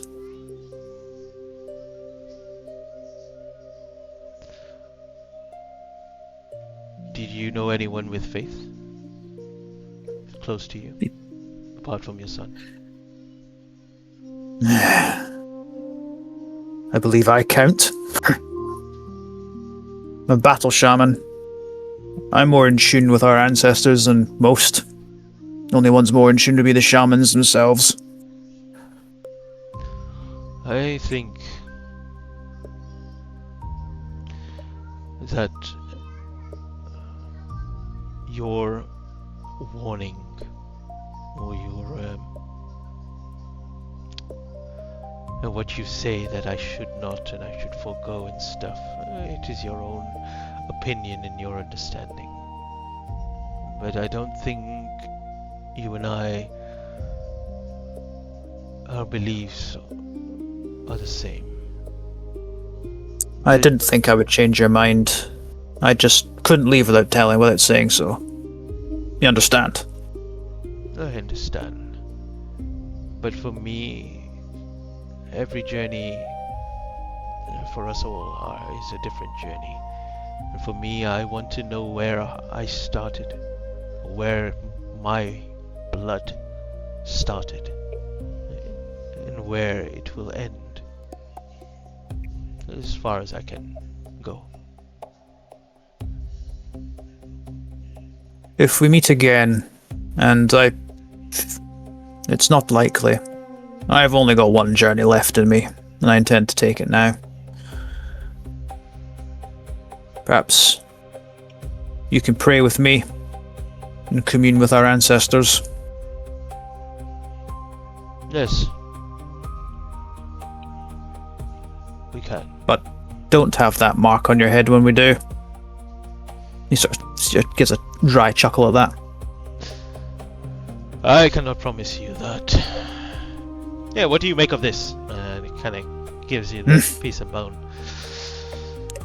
Pick clean. What do I make of it? It looks pick clean. Make a medicine or a survival check here. I want to do medicine. It's a 9. I don't live in a desert. I'm not familiar with sand leapers. Yeah, I think the main thing here, it's like it's unnaturally picked clean, like because it's, normally there's always some sort of meat or something can be scavenged, but this I do not know what or who. Maybe we've got some sort of famine or something. I'm not too sure. How long was it out in the wilds? Surely bugs would have eaten the rest of it. No, I kept it cured and clean. The leather, and she kind of points towards the skin. There's no flies on it or anything like that. Yeah, but yeah, it is strange that we normally would go many months with this amount of supply, but strange that, like I said to the commander, that perhaps it's just because of the many mouths we had to feed. Is it a snapped bone or is it a whole It's bone? just a whole kind of rib cage. She's kind of taken it off, like ripped it off. I'll take a rib. I want to break it in half, and I want to look to see if there's any marrow inside it. Good idea. As you break it inside, you see that there's no marrow either. How long has this been dead? Well, probably a week since. Week. Yeah, since the time you came aboard. A week before. I show her the inside of it. The lack of marrow. I don't think this is natural. That's a bit strange. Well, we were hoping to use the bones, but I guess I think it might be more safer to get rid of it in case it is got some sort of disease or something. I don't think. Hang on a second to have anything for this. I'm going to cast Detect Poison and Disease. Oh. It's this here.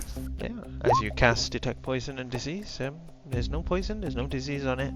Nothing. No, Morga, it's just a skeleton. But one that's older than it should be, but it seems fine to use. Use materials, carve weaponry, equipment out of it. I will do.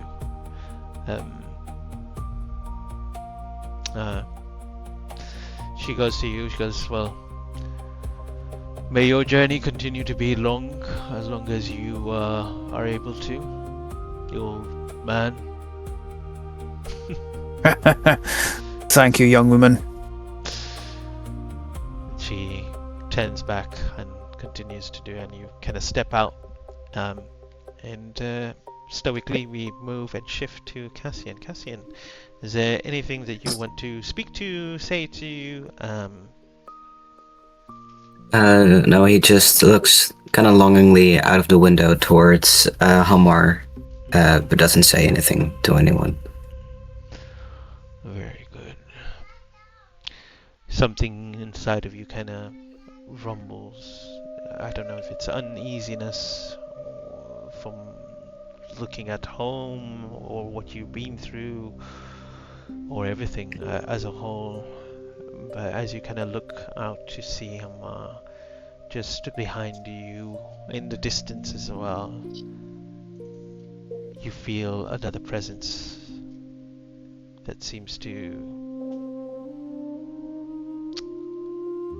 just a presence behind you as well, always watching, always there.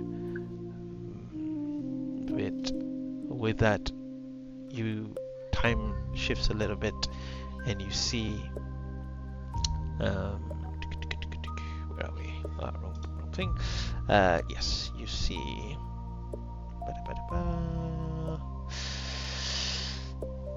At first, it is subtle, so we kind of go into the city now. A lot of the things have been evacuated. People have been moved out the way. Whatever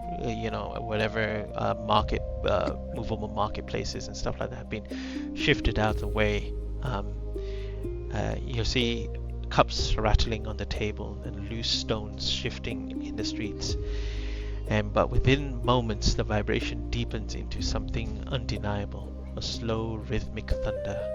Not the chaos of war drums, not the roar of a distant siege engine, but something older, heavier, and alive. Then comes the sound.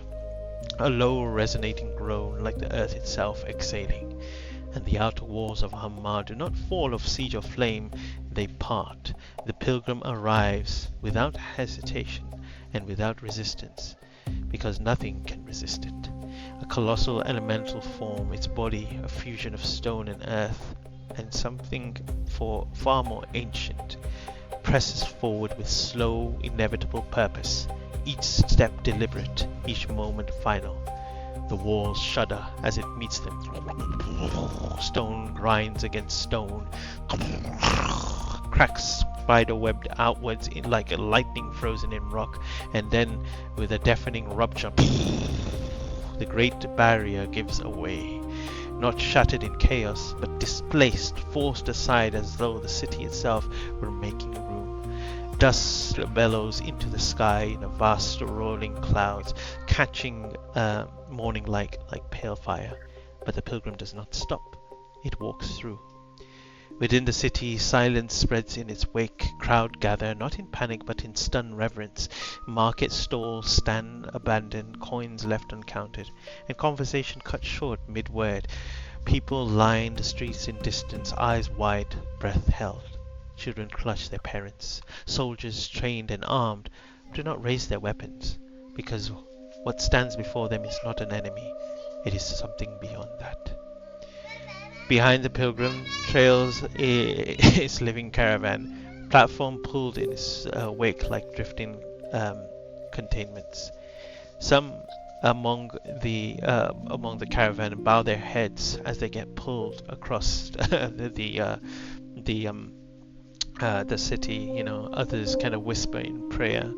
A few simply just watch, knowing they are witnessing something few will ever will. You see the destruction in its wake, and then you see there's a point where the Kitarians start stepping off into the Hamar. What do you guys do? Do you guys jump off? I do. Yes. A wee thing for Cassian and Yuva. During the week, you may or may not have picked up on something. I'd like you to roll an insight versus a deception check by me, if you would consent to that. I love that. Insight or deception? I'm doing deception. This is to see if you're picking up on something that I've been doing. 7. Oh dear. I'm really busy with my John Travolta. 14. Well, Yuva wouldn't have picked up on this, but Cassian, you've noticed that whenever Gregor, as you know him, is talking to people, if the conversation looks to be turning to about him, he always ends up making the conversation about the person he's speaking to. And you've noticed this has gone on for a week, and it seems quite deliberate. And as we're getting into this marketplace, he'll say to the pair of you, I have some business elsewhere in the city. I don't know how long I'll be. Commander. I shall accompany you. If you wish. Commander, where is this company meeting? Or staying? Hesitantly, they go, find us at the barracks. Tarian Army barracks. I'm sure there won't be terrible soldiery there. Kuruk! He switches to Orcish for Kuruk. I'll be gone for a few hours. Can you behave? Surrounded by all these, and he gestures around Kitarians. As he kind of stands there looking around, you see loads of the Kitarians kind of looking at him.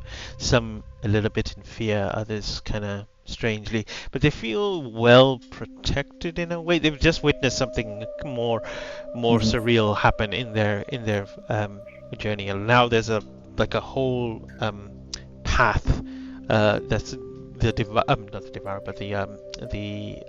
pilgrim has created through the city, like a massive scar through the city, and he kind of just looks around and he says, where do I go? Do I fight all these people? No. Well, not yet. Solowan stands up, looking ready to pounce. I'll turn to the commander. I'll switch back to common. I say, Commander. Yes. Keep an eye on the boy. Short sentences, small words, stay to the point. His common's not very good. He's a simple boy.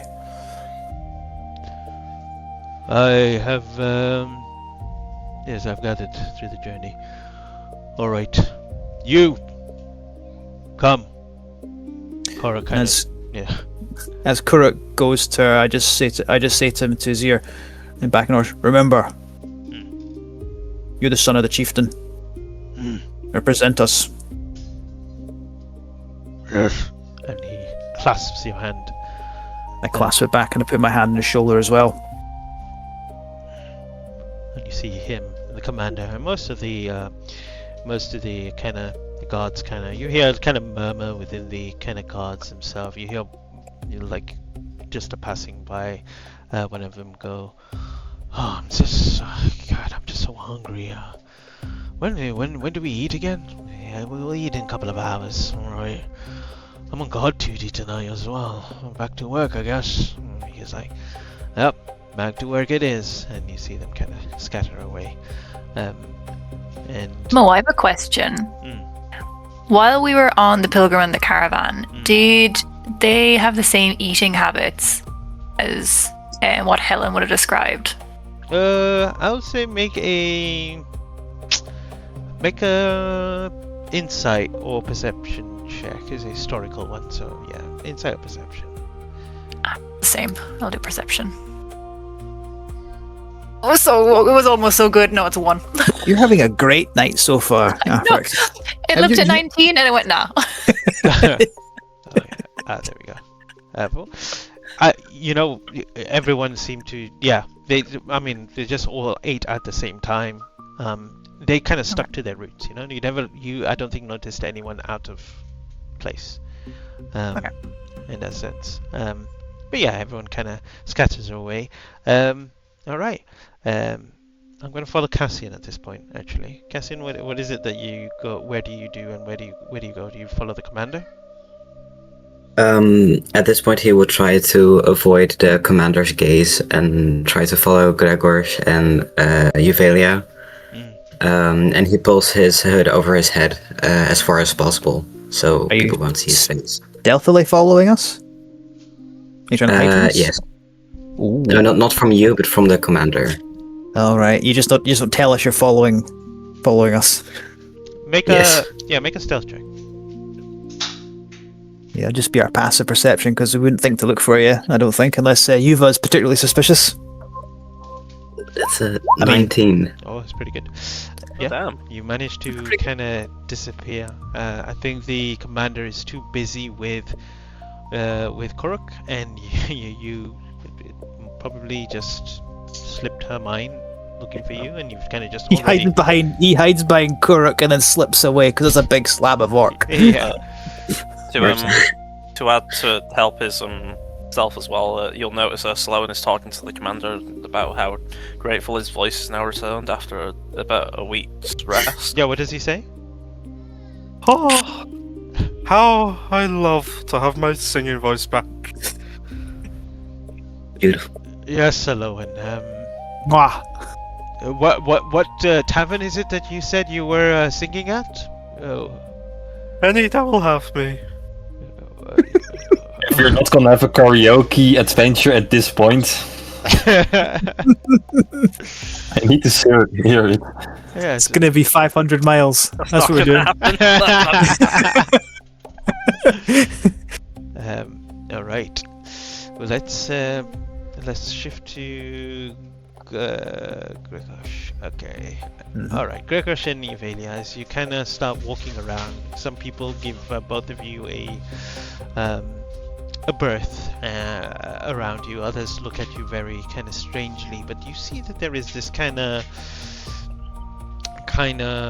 Oh, by the way, while this is happening, you see the pilgrim push through the other side of the wall, and you see the people of the caravan waving goodbye to you all. And after a little while, everything kind of quiets down.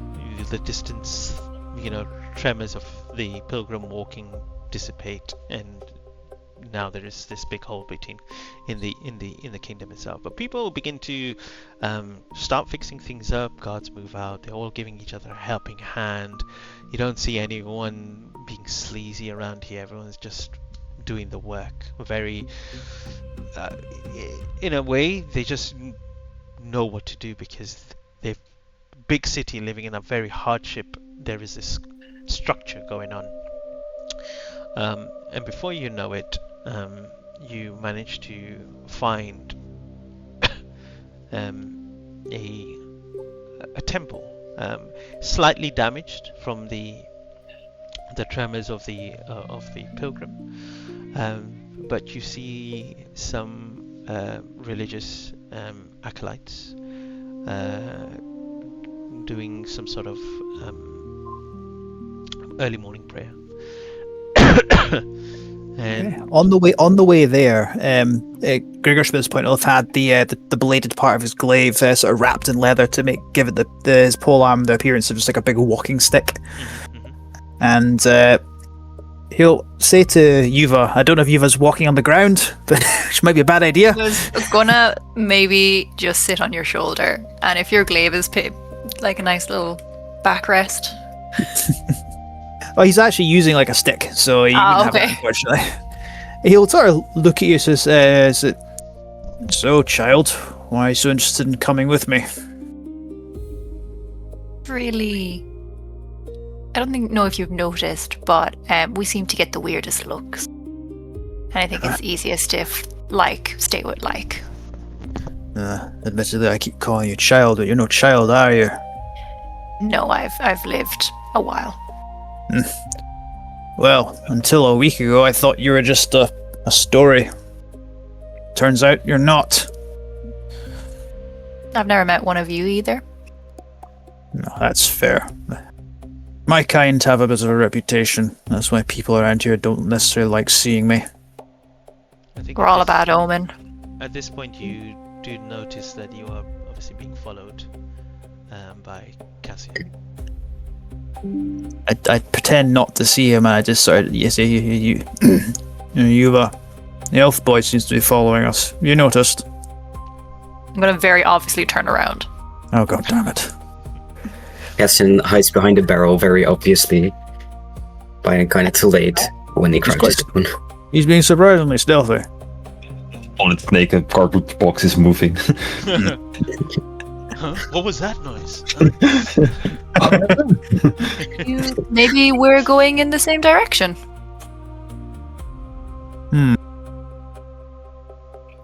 Maybe. Should we call him? If you want. It's his business what he wishes to do. He does give a wry smile though, because he thinks sure you'll get some devilment up your sleeve. Trying to think what I should do. See if he follows us a little bit more. Now we're almost at the temple. Maybe he wants to pray. Maybe. And as you continue, I'll whisper and say, Yuva. Sneak up behind and put a stone in his shoe. Okay, are you gonna do that? I will try to sneak away, yeah. Okay, go You're very small. You could disappear in the crowd pretty easily, surely. make a stealth check. Because I'm rolling so good tonight, guys.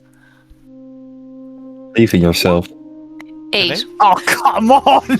Perfect! Well, yeah, I think Roll your above a passive 10. perception must be higher than an 8, Cassian. You see you see Uvalia kind of flying about like, everywhere. And then, It's like Tinkerbell, where she's literally just a bright light. yeah. I'm trying to stay cloaked a little bit, but the wings are. She's just flying around everywhere. Source in this whole country. I think you can tell that Cassian's seen you and you've been made. I'll just give up and go straight over to him. I've used this distraction to walk ahead with them seeing where exactly in the temple I've gone. Okay. I guess I'll fly with Cassian. Are you following us?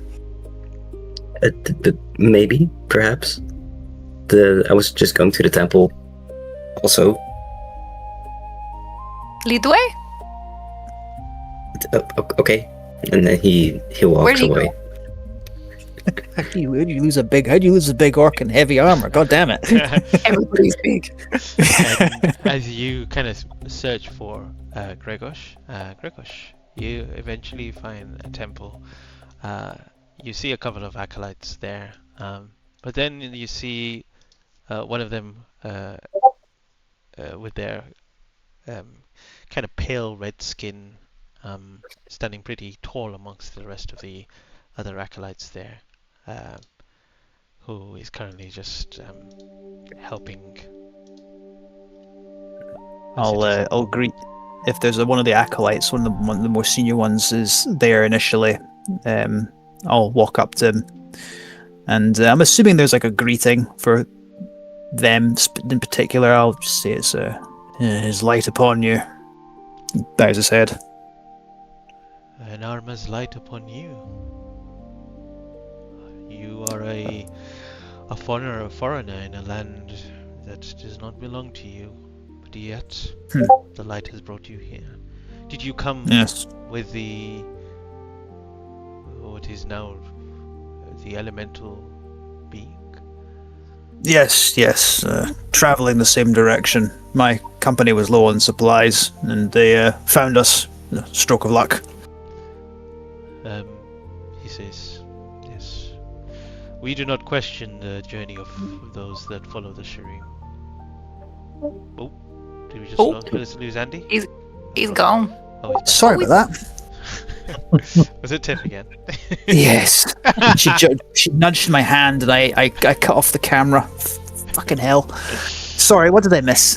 Classic cat. Classic. She says, yes.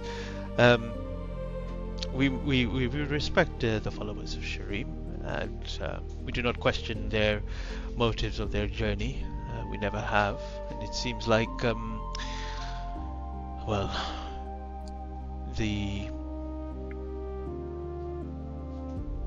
journey for them was through Hama, and now we have this destruction in its wake. But we will be fine, I think. We are resilient folk. But are you Gregor hurt nods. or need any help? No, I actually came looking for a cleric, an acolyte of yours. I believe Duncan. Oh, yes. He kind of points towards at the back. Thank you very much. He nods his head and ambles towards him. As you kind of approach him, you see him finishing. There's this kind of a kind of divine arcane glow that comes out of his hand as he heals someone that took a little bit of damage, and he goes, that should do it, and you should be okay. Just take it easy. Eat when the time is right, and you see the woman go, thank you. She kind of stands up and walks away, and he kind of stands up and turns around and sees you, and he's first kind of confused a bit, and then he goes, What? No hello, fair old man? I'm just surprised you being here. Hello? What? I can't come and say hello to my boy? Come here. I thought you'll never... He kind of comes in. He gives me a big hug. Yeah, he hugs you back, and I said, how did you get here? No, massive elemental, the pilgrim. That's what some of this caused some of the damage. You'll have to tell me how you got there in the first place. I thought you'd be stuck in the little hut for the rest of your life, whenever it was meant to end. Imagine you. You know full well I wouldn't be able to stay there. Did you leave in a good place, a good state? The home is fine. It'll always be there if you wish to return yourself. You say bye to Mum? Of course I did. Everything's tended to. I have some supplies to keep me going myself before I need to restock.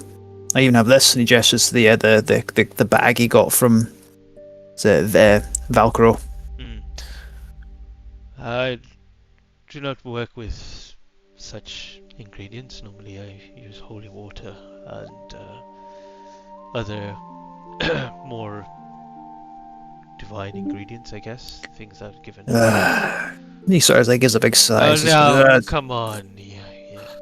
No, I'm pleased to see you're continuing your studies. You've clearly gotten stronger. But come now. You know there's a fine limit to that. You need to learn more mundane methods as well. I don't know about that. No? I don't think Gorgathian traditions really suit this place, or even suit me. This isn't Gorgathian, boy. It's something I've been working on myself all my life. Well, it's very primitive. For now. This, though, that Valcro fellow. Followers of Shireen. You can learn a lot from them, but to continue your education. You know, I think I found home here, actually, Father. I'm glad. He does smile genuinely at that. Yeah, because things are changing. I don't know if you've heard about this treaty that is happening between Gorgathians and Guitarians. I'm aware.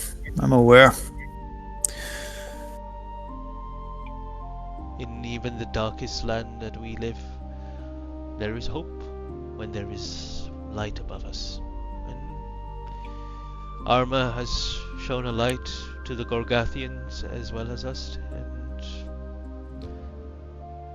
I think it's going to be a bright future ahead of us. For you and your brother's sake, I certainly hope so. Hard enough for you both. Well, I haven't seen him for a while, actually. Now, that's going to be my next question, actually. If you had been in touch with him, I haven't seen him since our conversation. No, he was a lot like Mum, hot-headed, driven forward. The damn fool was always angry. I didn't think he'd react too well to what I told you both, but I thought he might have understood. I actually expected you wouldn't have understood, but then it turned out he didn't. And I'm glad you did. Well, he kind of looks past you, and at this time you see Uvalia and Cassian walk around. The corner, Okay. And they see you standing there talking to. You see Gregor talking to a half-orc cleric. I thought I'd shaken them off, honestly. Friend of yours or friends?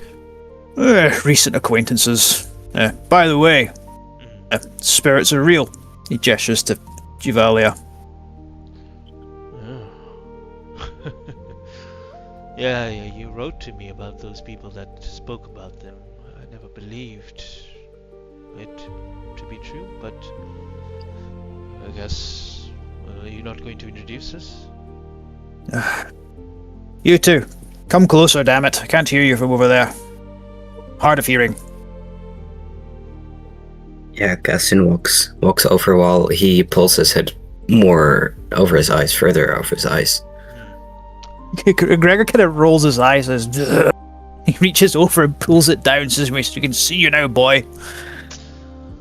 Shit. Sorry, do you pull his hood? Like Yeah, just kind of just flick it down so it's so we can see his whole head. okay, I'm gonna just do a roll. Give me 1 second. Oh no! What the hell? What the hell? Gaston personally starts sweating. Okay. He kind of looks at you, Does it Cassian, mean? and then kind of looks towards. He just kind of glances at you, Cassian, and then he just looks towards Uvalia. Hello. Does it speak? It. That was presumptuous of me. I am so sorry. Gregor just kind of goes. Those religious figures. I am Duncan. It is nice to meet you. Uvalia. Nice to meet you, Uvalia. And your other friend? He turns back to you, Cassian. Nice to meet you. I'm Cassian, and he visibly is like sweating. He's very nervous, but he nice to tries meet to keep it calm.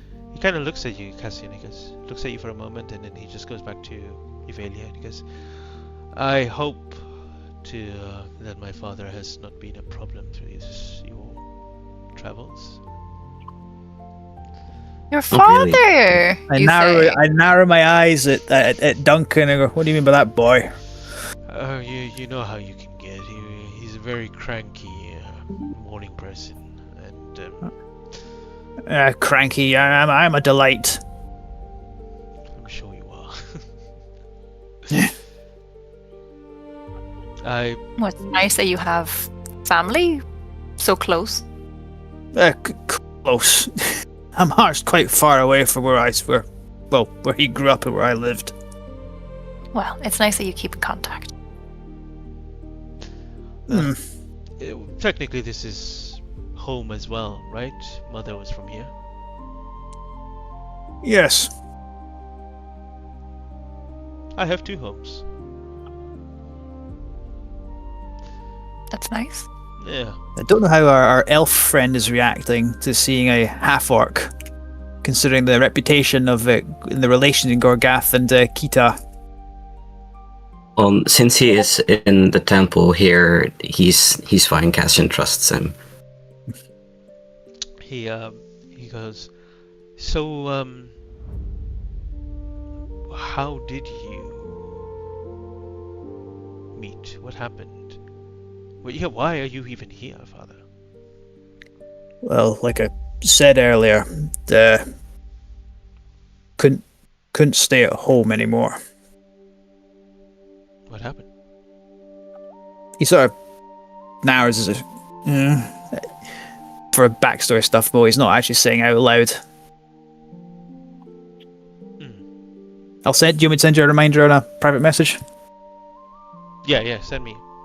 Yeah, I'll just do it on this. Sorry, but it's 9:15. Do you want to take a quick break just now, or? I was about to say, you mentioned like the cult stuff. It was like there were cultists in a cave.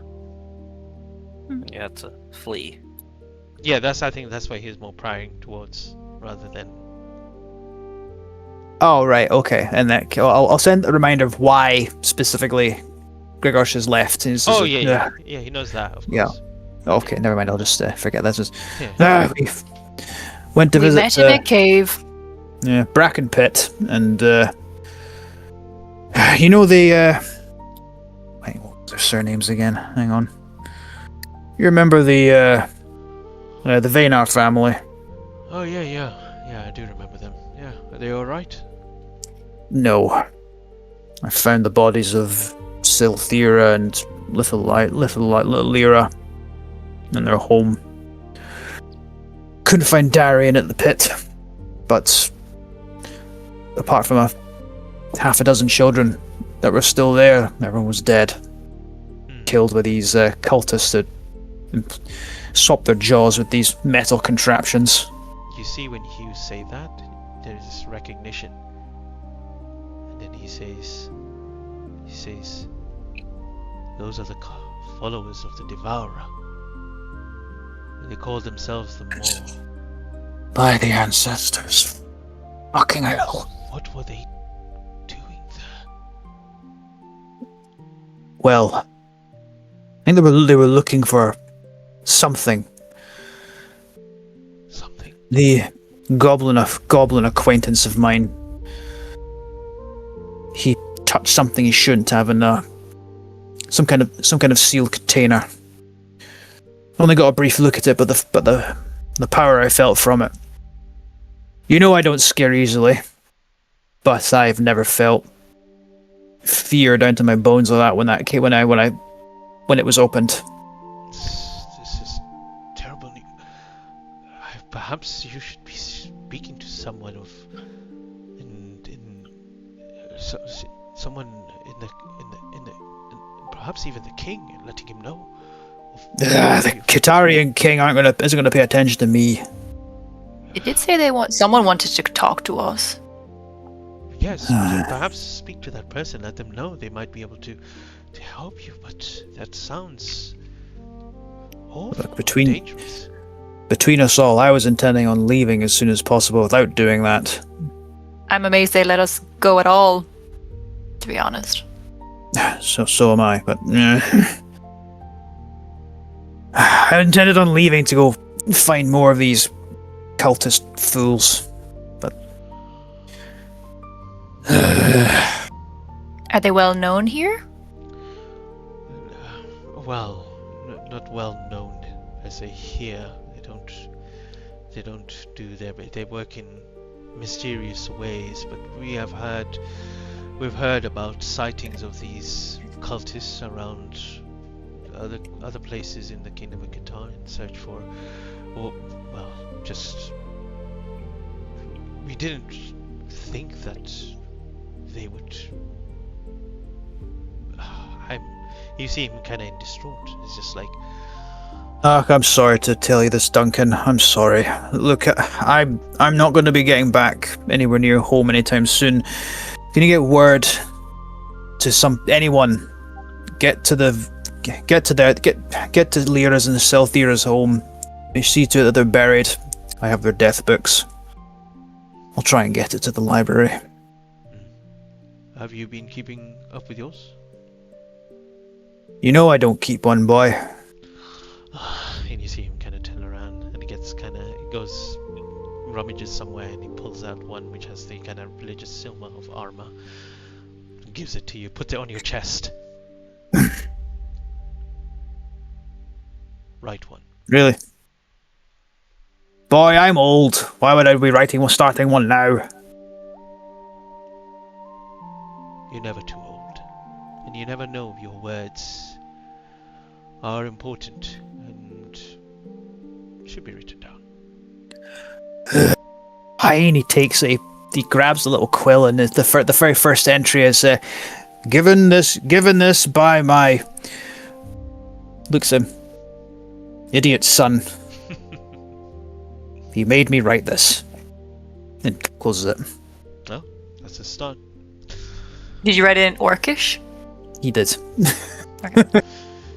At this point, he says to you, well, I'm not too sure how long you are here for, but we eat in midday and during sunset. So why don't you come back here? This is where I live, and we can have supper together. I would like that very much. Both of you are also invited. You have fruit? Thanks. Yes, we do, but we eat at certain times. It is the Kitarian way. I'm aware. Gregor is going to try and hide him rolling his eyes. Never mind, he does not give a shit. He just... And at this almost point, out of sheer defiance, he does a little piece of a rash. He goes, people give you like "What? I'm hungry." Dirty looks. No. I give a big orcish smile, which presumably looks quite horrifying. Grr. You need to stop that. It is disrespectful, Father. Well, if I was trying to be respectful, I wouldn't have done it. As you continue to have this conversation, you hear footsteps from behind, and you see someone in a more kind of well-fitted armored attire steps around, and I think when you turn around, Cassian, you notice that these are probably like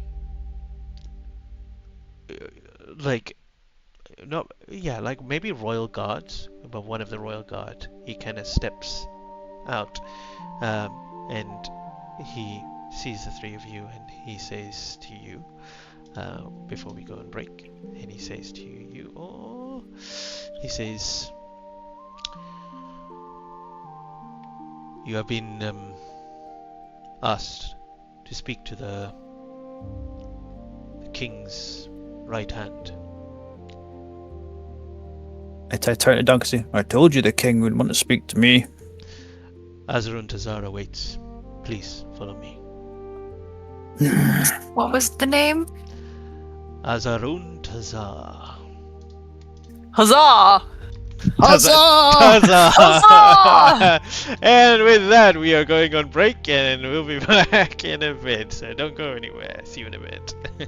Could you send us that name, please?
Hello and welcome back. Alrighty then, let's turn the music. Alright, Gregos, Euvelia, and Cassian, you all find yourself following this royal guard into the castle that is at the center of the city. And as you take the stairs, you follow along until you reach a door.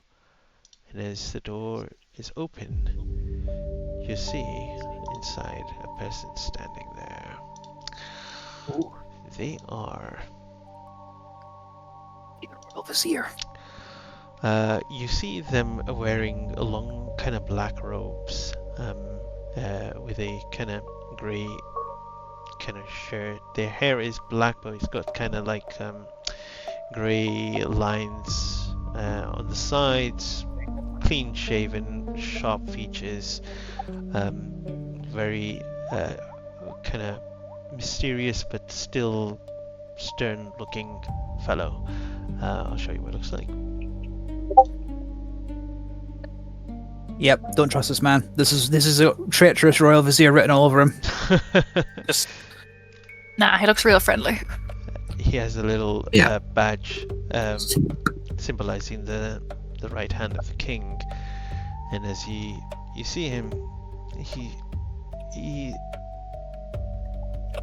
he looks to you and holds your kind of attention as three of you kind of walk in. And at this time, as you enter, Gregor, you immediately recognize someone else in the room. Korok is also standing there. Is Korok okay? Or Yeah, is he he just like seems- his usual confused sort of self? Yeah, confused, standing there, he's kind of just looking at things around the room and stuff like that, and he sees you enter and he goes, Gregos, Korok? puny man wants to speak. I'm sure he does. I'm assuming this is all in Orcish as well. I imagine he probably speaks Orcish, but just in case. and he says, yes, this puny man does wish to speak to you all. Please come in. The door shuts behind you as you sit, all three of you. Take a seat. There's some seats there. You could stand, whatever. He just kind of. He goes, Are there any guards? no, there's no in this. Okay. There's no guard in this room.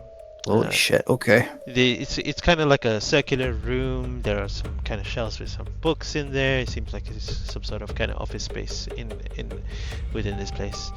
Azarun Tazar, and I have been notified that you are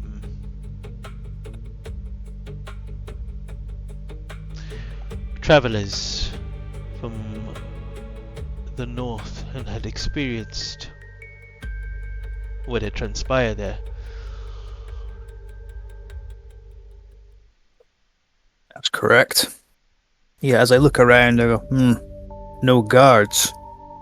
Bold. I do not think it's necessary to have guards. I do not feel threatened by you, and you should not feel the same with any threat from me. You're not here as prisoners. You are here as guest of the king. Could We I believe get- him. Yeah. Could I get insight on him just to see, is he talking from like, no, I'm in no danger here, or I'm in no danger here because I will ruin all your days if you even think of lifting a blade to me? And what about you, Afric? What are you looking? What type of Just to insight? see if I believe him. Ah, okay, go ahead. Both of you make insight checks. Ah, damn it. 10. 10. You stop copying me! And you still can't roll above a 10. I can't. I'm not the whole game. It's so bad. But when it counts, it'll be fine. Don't you worry. Hope so. Let me just see something on stream. Yeah, okay. 10. Yeah, he just seems to be just spitting facts at the moment. He's not really saying anything that lies. He believes his words. And I think for Gregos, kind of in that sense, he doesn't seem like a person. He's submits to your intimidation. Like he doesn't see. He's probably gone through this a while, and he probably is okay dealing with situation probably on his own as well. There's a reason probably he's the right hand of the king.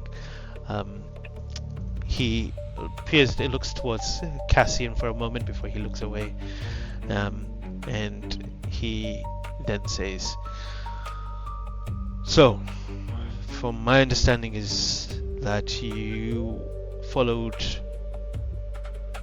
the path that the cultist of the Devourer and found yourself in a situation where you were fighting against them, my question to the Golgathians here is first a reason behind why you were there in the first place. I pull out two death books for Selthira and Lyra. Went looking for their father. Friends of mine. Korok says, "Yes, we find and we take revenge for Gregos. We kill his friends, and then we raid!" Gregor doesn't actually react to that. He just looks impassively at the vizier. Korok Iron Fist, third son of the war chief of Gorgath. Are you telling me that you were going against the war chief's bidding and defying him and doing a raid? Korok says, "Yes, we, Father, please, not happy with me. Gribnik say we do raid and we defy him, he be happy." Who is this Gribnik? A goblin acquaintance of mine, a long-time friend of Korok's. Currently missing in action. Whatever that point is. I also found, apparently, Sir Lowen has briefed me that he found something, some sort of artifact. What a rat. Sir Lowen. Oh, he could use it in his musical career. Sir Lowen is a snake of a man, clearly. Above game. So, artifact, is this like the loot or the thing that Gribnik found? He just Is that what he's referring to? He just says the artifact, an artifact. Okay. He doesn't know what it is. He doesn't know what it is because Sir Lowen didn't. Okay. I'll. Gregor shall just say which one. Well, if you describe me the two, how many there were. I'll turn to Euvalia, since she was the one who grabbed the instrument. There was a instrument and a box. An instrument. I'm not sure A box. what was in the box. That's the thing. Whatever's in that box, that's what the goblin Ribnik got his claws on. Something Didn't get a good look at what the... It fit in his hand, you say. He picked it up, took it out the box. I didn't get a good look at it, but... And Kuruk can verify this, but... Before it unleashed waves of this necrotic energy, we both felt tremendous fear from this thing. And Ribnik's body was not found after this energy collapsed the mine. So he's out there somewhere, I'd imagine, missing in action. Did anyone have a good look at this artifact? What it looked like? I don't have any notes, so I don't think I did. Euvalia, would you say anything? I was close to it, but all I know is there was something in a box, and the goblin really wanted it. And Yes. then I remember waking up in a cage. And Cassian, would you say anything? Didn't see anything.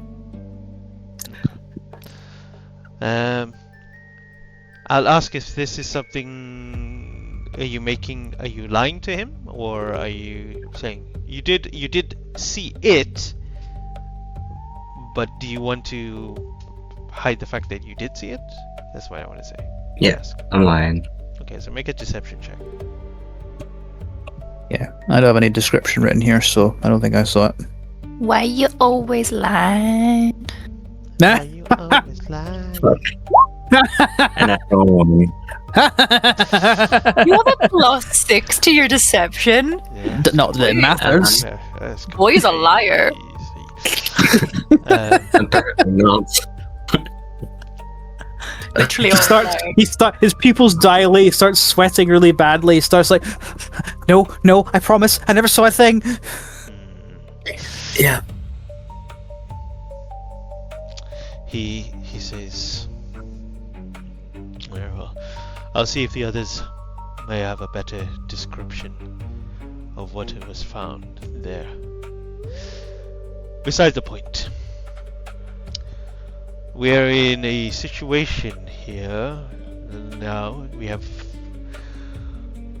got the warlord's son and a. Who are you to Korok Iron Fist? Kind of points towards you, Gregor. Yeah. Long-time acquaintance. I'm a battle shaman. Comes to me to talk for healing. Battle Shaman. Were you present at the Cinderfall? Gregor looks very stony-faced, and then nods. Why? No. No matter. It is when it is when we lost where we lost the Queen. We lost our war chief, and were routed. I think you came off of that better than we did. Do me and Cassian know what the Cinder 4 is? He does, You don't? Oh. Okay. I think. Yes, he does. Does Uvalia know? Uvalia does not know. Yeah, If I see you looking quizzical, I'll. She always looks quizzical. yeah. You were. I don't think you were even born then. So Yeah, if she's looking No. confused, Gregor will sort of lean towards us. If you're curious, I'll tell you later. says, very well. Like I said, you are guest of the king, and while we begin arrangements of sending the war chief's son back to Gorgath, the two of you may stay here, find your own lodging, but I will be frank with you. We will be keeping an eye. We hope that you do not cause any problems for the Kitarians. This situation has made things a little more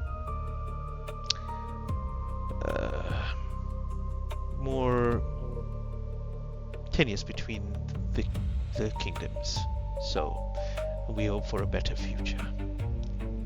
Cultists are the intention for Kuruk and myself to raid. Both? No. I intend on leaving in the morning. You'll have no trouble from me. Very well. Are we free to leave whenever we wish? You are, but if you wish to return to Golgath, then we can make arrangements to send you there. I'm not from there. And where are you from exactly? Not too far from Bracken Pit. Alright. Does he not recognize a spirit when he sees one? Yeah, like, does he look phased in any way that there's like a fairy? No, not Nothing? at all. Not at all. He probably has seen a fairy or a spirit before. And I think at this point you kind of get a feeling that he's seen a lot of things, been around and stuff like that. I will speak to the king. He may seek an audience, so please stay in this city until then. Is Azurun human? Yes, he's is- human. Yeah, he's human. Got Yeah. you. Got you. He kind of looks to Cassian. Welcome back. Thank you. Glad to be back, I guess. I look at Cassian, as if just mulling over "welcome back" in my head. The door opened. He just stares at you. Who are you, boy? Really? No one special. Do we believe you? I don't. I'm not even in a roll. I'm just like, fine, keep your secrets. It's nothing you have to worry about. I hope not. Alright. As the door opens, you are left out, and you begin to hear rain, and then the distant.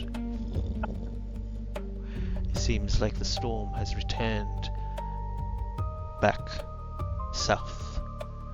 The dark omen. Wonderful. And before you know it, you all go to have supper. Well, I don't know if Cassian does, but you all have supper with Duncan. You break bread, and this is the first time maybe for both, for Korok, Gregos and Euvalia to experience the kind of eating time, and it's very kind of surreal as everyone in the city eats at the same time, breaking bread at the same time with the sound of the gong that goes off at every meal time. Very militant, very it's very strange, but Yeah, I'd heard of it from Helen, but never actually experienced it. yeah. And then nightfall takes you. You both, for Gregos, Korok, and Euvalia, you are offered somewhere to stay at the barracks if you wish to stay there, or spend some coin or wherever to get better lodging.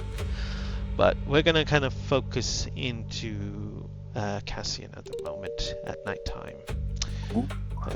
Mr. Not Lore Mr. drop, Not, lore drop. yeah, Mr. Not Special Cassian. Is your dad the king? No. Let me just- Or find out. Mr. +6 deception.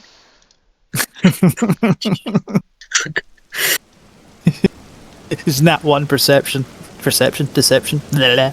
Cassian, you find yourself Always. in your room once again. The rain is heavy. The thunder is constant. And the mosaic window in the wall, which was damaged, was never repaired. You're unsure why it never was, probably for remembering, for a reason, but no one ever repaired it. So the rain comes in through there, the floor is wet. But the storm, like everyone else, you're not scared of it. It actually is the opposite. It comforts you. It's something that holds you. It helps you sleep at night. But you hear something that is distinctive. You're not sure if it's a scream or if it's a shout or something, but you hear something outside your door. You open up. This is what wakes you up. And it's something like a ting ting. It's like something fallen, like a tray or something like that, outside your door. Yeah, walk to the door and open up. As you walk through the door and you open up, you feel it. The thunder just again, and you feel it kind of reverberating through the whole building, the stonework of the whole of your home and through the door. And as you kind of open it, it's a dark corridor, a long dark corridor at the moment. On the side, you see the floor is wet. It's kind of like an open a corridor which is open to the outside, so the rain is whipping in. You see the kind of the banners that are being stuck against the side of this building of the Kitarian Empire, flap along in the wind, and everything's just drenched and wet. And my bad. 1 second.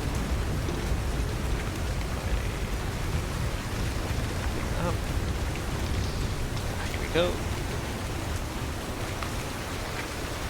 You see, when the lightning flashes, a silhouette on the opposite side. Something is hunched over, and just currently, it's hard to hear what it's doing, but it's like kind of rummaging in something. Make a perception check. Perception. 19. 19. You see, it's very wide and naturally, like strangely, kind of bulbous, like very thick in a way. He's got his back kind of turned to you, and when it flashes, there is this shine to it. You can't see it at first, but what you notice mostly is that there's something on the floor, and then you notice that it is a leg on the floor that's kind of moving a little bit as this thing is kind of hunched over, and you focus in and you see it kind of stand up a little bit. It's something that's not humanoid but grotesque. It's consuming what seems to be the innards of some sort of servant or something like that. You see it stand up sluggishly and it turns towards you. And as it turns towards you, you see its face was its eyes are sunken in and rolled white in its ruined sockets.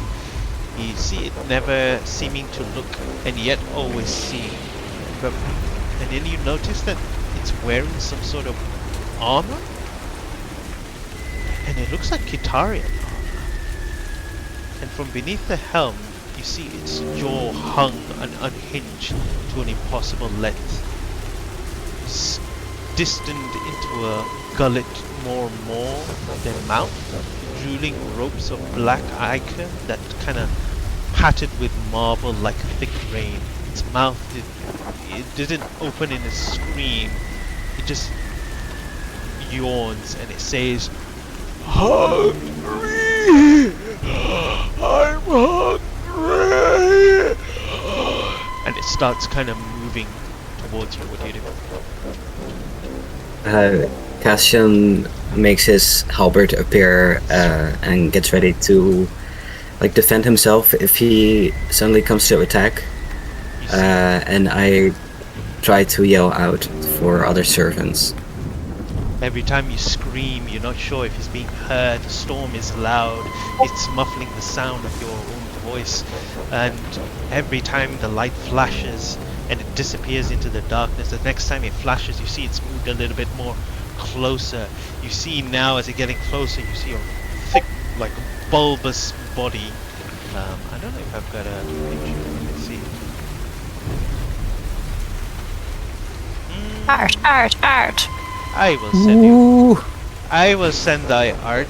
Give me 1 second. Let me just make it now. Send it, good sir. Send it. Yes, send the art. The art is coming. Where are we? I have thy art.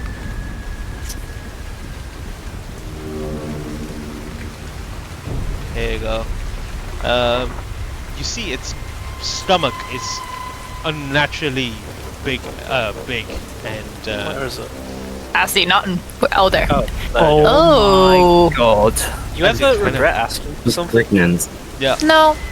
and it starts kind of Wild. moving towards you, getting Frick closer regrets nothing. and closer. What do you do? Kill him with fire! Kill him with I- fire! Attack. You attack? Ah! Yeah, roll. Shit! Yeah. Go ahead. What are you attacking with? You're alone. Just normal with my halberd. Yeah. What else am I supposed to do, man? Roll to hit. Get him. 20. Yeah! That hits. Burst that belly open. Get that pinata. Oh no, wait, is it one of those things where they explode? Oh no, this is the mistake! As you stick, it's stick it in. You see it kind of sink into its kind of stomach, and you just see black ichor just kind of spill out of it. But it continues moving and pushing forward, reaching out towards you. What do you Is do? it walking down the haft of the halberd after being stabbed by it? Oh shit! Cassian It's fine. walks backwards, trying to like at least get a bit of distance between them. You see, I need you, as you try to get distance, it pushes even more further and further, and it gets to a point, and as you kind of move away, you see it lean to grab you. I need to give me an athletics or an acrobatics check. Athletics. Okay. 4. You, We're rolling so bad. as you try to kind of move away from it, you see it grabs you and you drops you onto the floor. You're now kind of flat on the back as it grabs your legs and starts kind of pulling you over. And now you feel its hands reaching and grabbing, pulling you. And as you try to push away, you feel this immense strength within it, this hunger, this need to eat. It's giving it its strength. You're not sure what this is or where. And when you look at his face, you recognize his face for a moment. And as you approaches you, he is now over you. His face and mouth unhinge unnaturally. The face looks grotesque, and his mouth opens right in front of your head. Anything you do? He's about I try to, snap like, down. push his head away, like punch him in the face. And as you try to push his head away, it does not budge. And you're trying to hold his face out, and he's just overpowering you. And he's about to snap before he is lifted up into the air.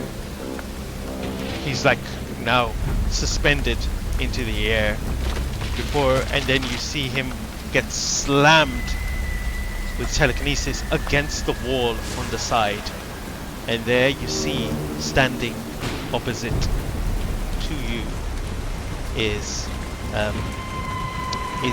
Azarun Tazan, his hand out holding this creature on the side.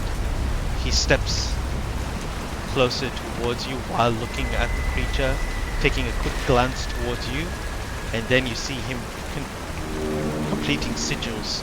And as he does, you see these kind of ethereal chain wrapping this monster onto the side and pinning him against the wall. He then kind of looks towards you and he says, "Are you alright?"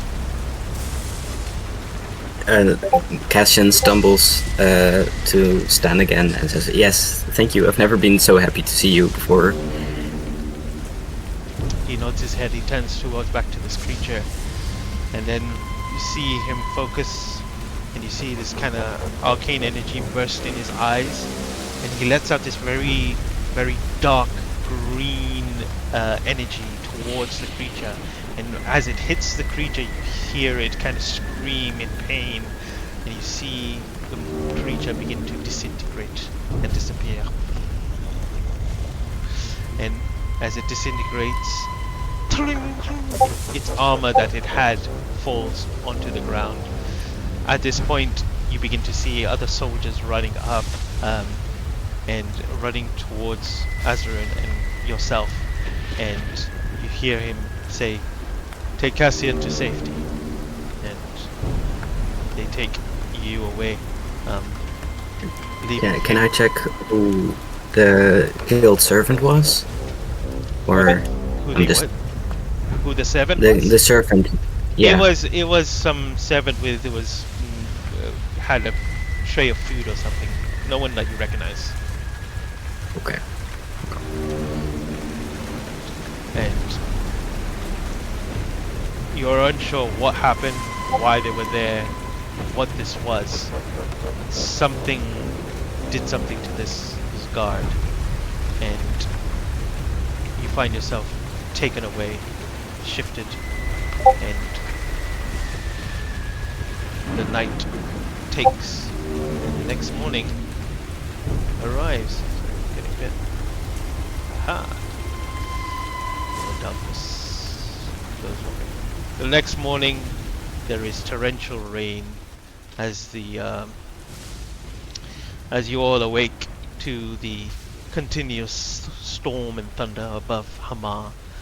The pair of you in the barracks, including Kuruk as well.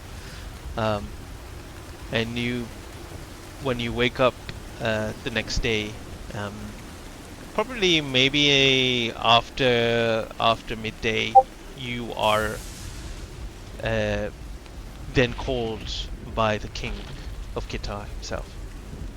Fucking hell, we're moving up. Do you guys go?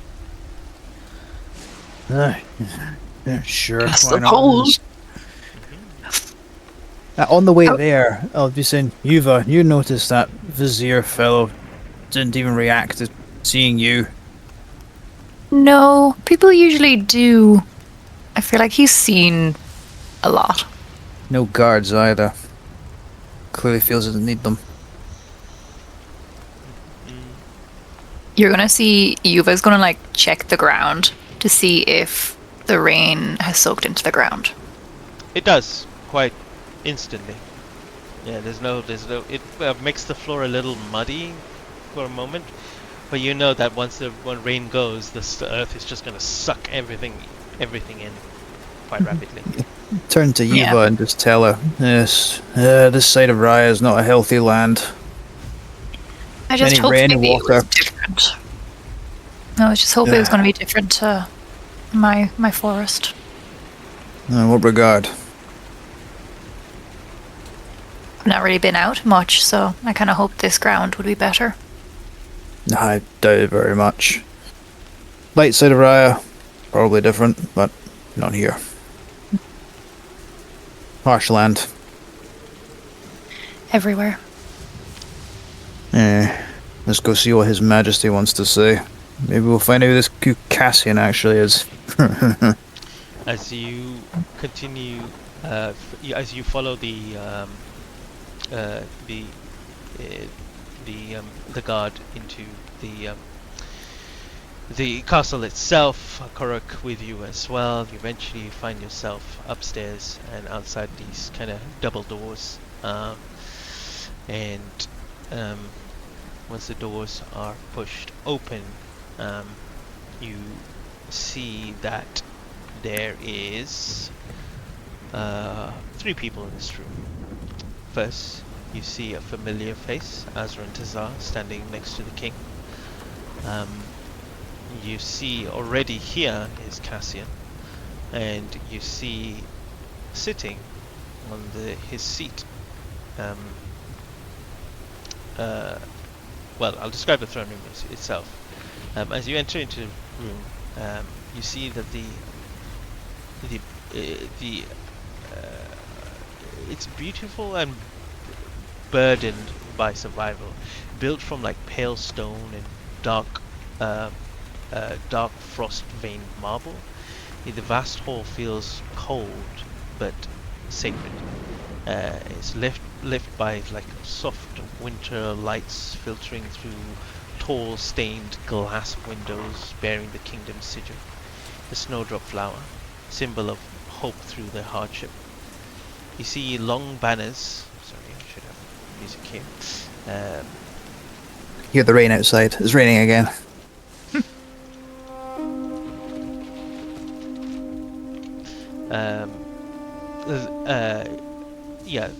The long banners of silver and blue hang between, towering pillars carved with kings.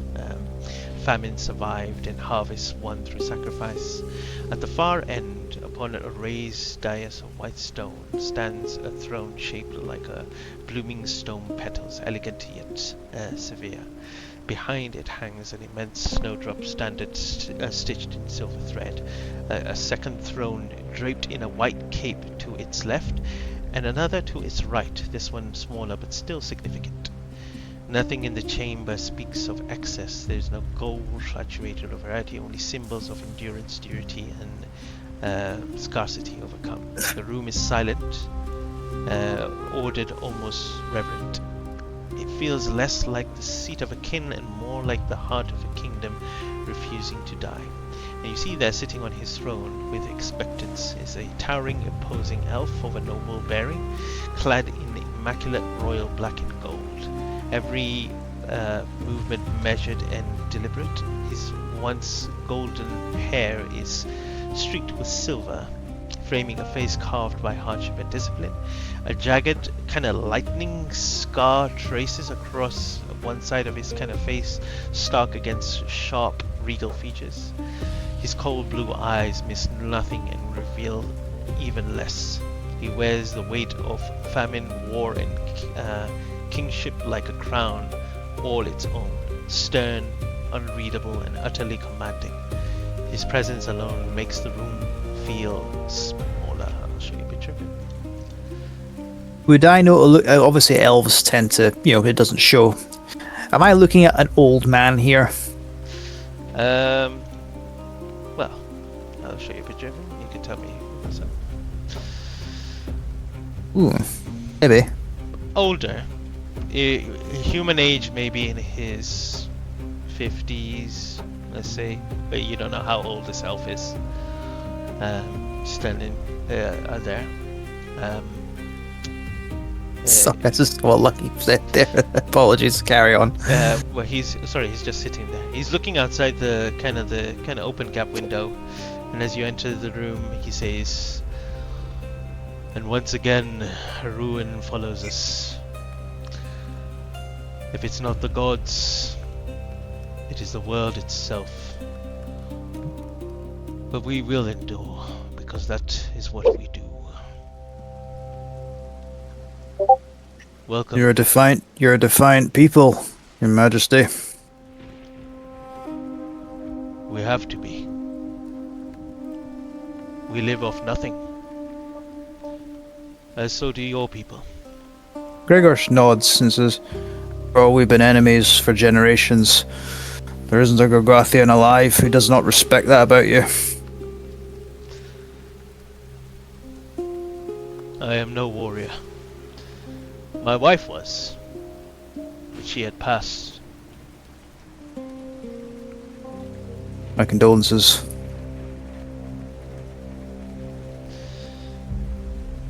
I hear that you were in the Battle of Cinderfall. He'll straighten up at that, almost like at attention, and he still kind of looking a bit stony-faced and nods. Your vizier asked the same question. He looks towards him.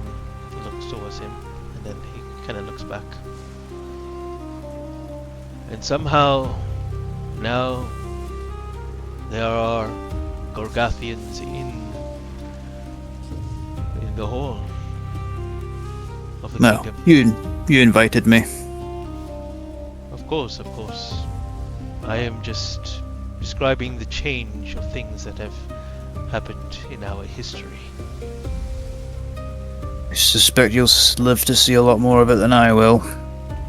The years weigh more heavily on me than it will on you. And there you stand, son of the warlord, war chief of Gorgath. Korok stands. And you hear the king speak in Orcish. Ooh. And he says, I hope my tongue is not displeasing. I have been trying to brush up in my speech. Things are changing in our lands. Perhaps this is a fortuitous situation. The Korok kind of stands. I'll say to Kuruk, he's glad to see you. Just because I don't think he understood half of that. Yeah, he's just kind of standing there, and he just kind of goes, we are patching things up between our kingdom because the resources in our land are diminishing. Slowly, we are losing more and more. We do not know what has affected this land. Is he saying this in Orcish, or has he gone back to common now? He's saying this in Orcish at Okay. first, but then he does say the same thing in English, in common as well. He looks towards you and he says, I've only heard stories about your kind. A miracle that one of your people now stand in these halls. And how come I hear that you are mostly all keep to yourself in secrecy, but here I find you out in the open. Is there a reason for this? You have a purpose? Not really by choice. I was told we had to come here. I wasn't talking about this hall. I'm just talking about the spirits. You seem a little out of place. Some of us are a little more curious, you could say, but not many wander from home. I happen to wander a little too far. Urgosh will very gently just sort of place a hand on Yuva's little, just very tiny shoulder, just like to be encouraging, realizing that she's very, very out of place. Yeah. She is very small, and she feels it today. He stands up and he says, well, I have a proposition for you, for all of you. Something that will change the world. We are looking to take down the barrier. Take it down. Is that even possible? You see Azar and Tazar step up. The king kind of nods, and Azar and Tazar says, yes, we have been working on a long time on a way to try to take down this barrier. And I believe it is time that we do. And no better way to do this than a joint expedition between the Gorgathians and the Kitarians. You want us to be part of that expedition? As I look at Yuva and Cassian's on the side of us, so he doesn't gesture to him. He hasn't regarded Cassian at the moment yet. He's speaking to the three of you. What do you think that we can do? You've just met us. With respect, Your Majesty, surely you can find someone younger, more capable than me. I'm not long for this world.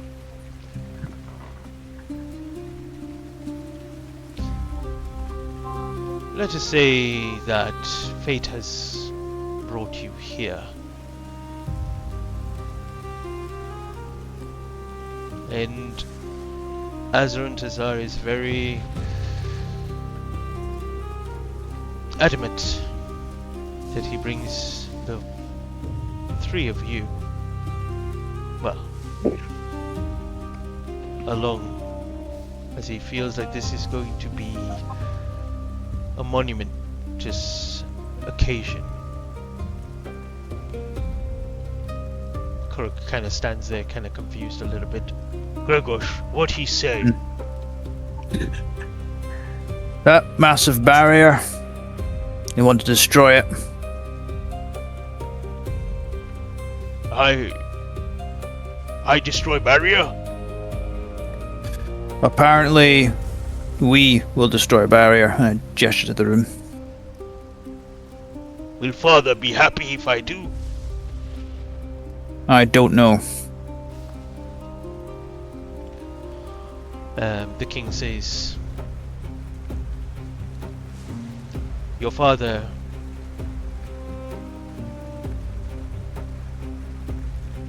has asked for you to go in this expedition. I'll look at Korok at hearing that. You see his eyes just wide, and he's just like, looks towards you. He's like the first time his father's acknowledged him in a way, even though he's not in there. That's why I'm looking at him, just to say, oh shit. You see him kind of stand up. Yes, if the war chief says I do, and Gregor do as well. Kind of looks at you. Gregor's just looking a bit perturbed or unhappy at this. But he doesn't say anything just now.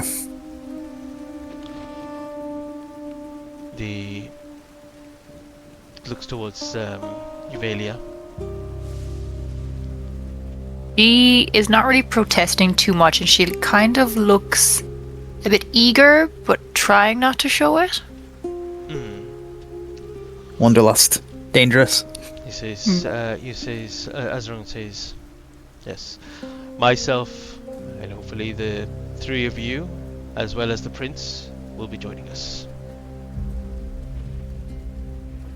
Prince, I look at Kuruk for a second, thinking, wait a minute, we don't call our chieftains' kids princes. And then I look at Cassian and narrow my eyes. Cassian smiles kind of awkwardly. Of course. I say that in common. I'm guessing you're the prince. You guessed correctly. I'm not bowing to you, boy. You don't have to. I prefer if you don't. He didn't ask you to. Your Majesty, I have a question for you. Speak. You'll know Growlknock Iron Fist better than me. I'm assuming you've met the man. I've never met Garlock. Really? Well, I know of the man. Gorgath is a testament to him, almost him alone. He wants vengeance. Not even sure against what exactly at this point.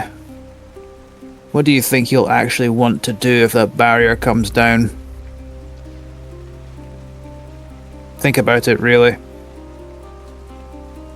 A lot of soft lands on that side, I'd imagine. And Gorgath has been in a state of war economy ever since the Battle of Cinderfall. And what do you think will happen if we do not pursue this opportunity? How long do you think our people have until they starve and another war breaks out because we are scavenging for whatever is left in the lands? You want your people to fade away to perish. I am not willing to do that for my people. Is it really that bad? Yes. You and we feel it. Very well then. Better someone else dies than we do, I suppose. Maybe they have biscuits. I've heard of them. Never seen one before. I've heard of cookies. No, that's what I meant. It's a kind of biscuit. I have heard of this tale of cookies as well. I'm quite eager to find out what this may be, but we do not know the state of the other side of the world. It may be as deprived as we are here, but we must take that risk. We must try. One other thing. Like I said, I don't know if you could find someone younger than me. I have some things I need to take care of on this side. I pull out one of the death books I have on hand. Some dear friends of mine met their end at the hands of these maw cultists. Currently, two of them, their bodies are rotting in the garden of their own home. Very well. I can get this arranged. You see him kind of raise his hand, and you see the commander and Sir Towan step through into the hall, and he says, "They will deal with any matter on this side. We, Azrun Tazara and you all will be leaving tonight for the coast, and from there you will be taking a ship towards the Devourer's Island." What? One thing. Going there? We must go there. Azarin We're not says, gonna talk about it first? "It's a long journey. We can talk about it while we head there." We set off tomorrow? Indeed. Quick turnaround. The quicker for us, the better it will be. Make a insight check. This is Okay. Azarin Tazar. Inside check. Yes! Roll. Tell me everything! 9. Right, come on! Come on! There Yo, is- I'm gonna use my fucking heroics Hold on one inspiration. second while I'm busy carrying this side of the team, for fuck's No, sake. even worse. Fuck that. 8. Wow, this team is so heavy, weighing down on my back right now. Gregos, I weigh nothing.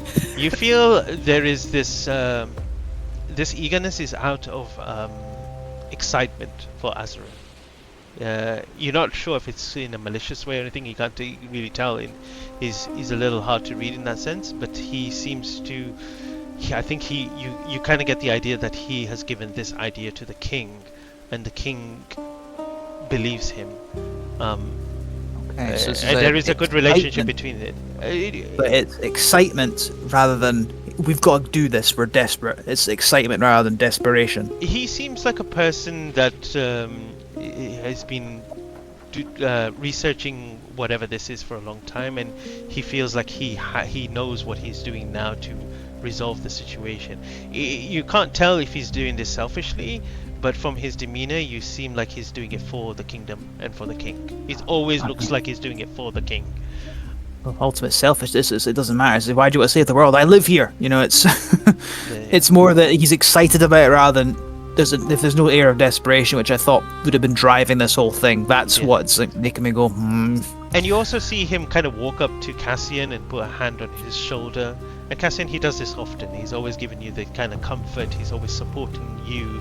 He supported you to go to your first field trip outside of the kingdom itself to the Bracken Pit.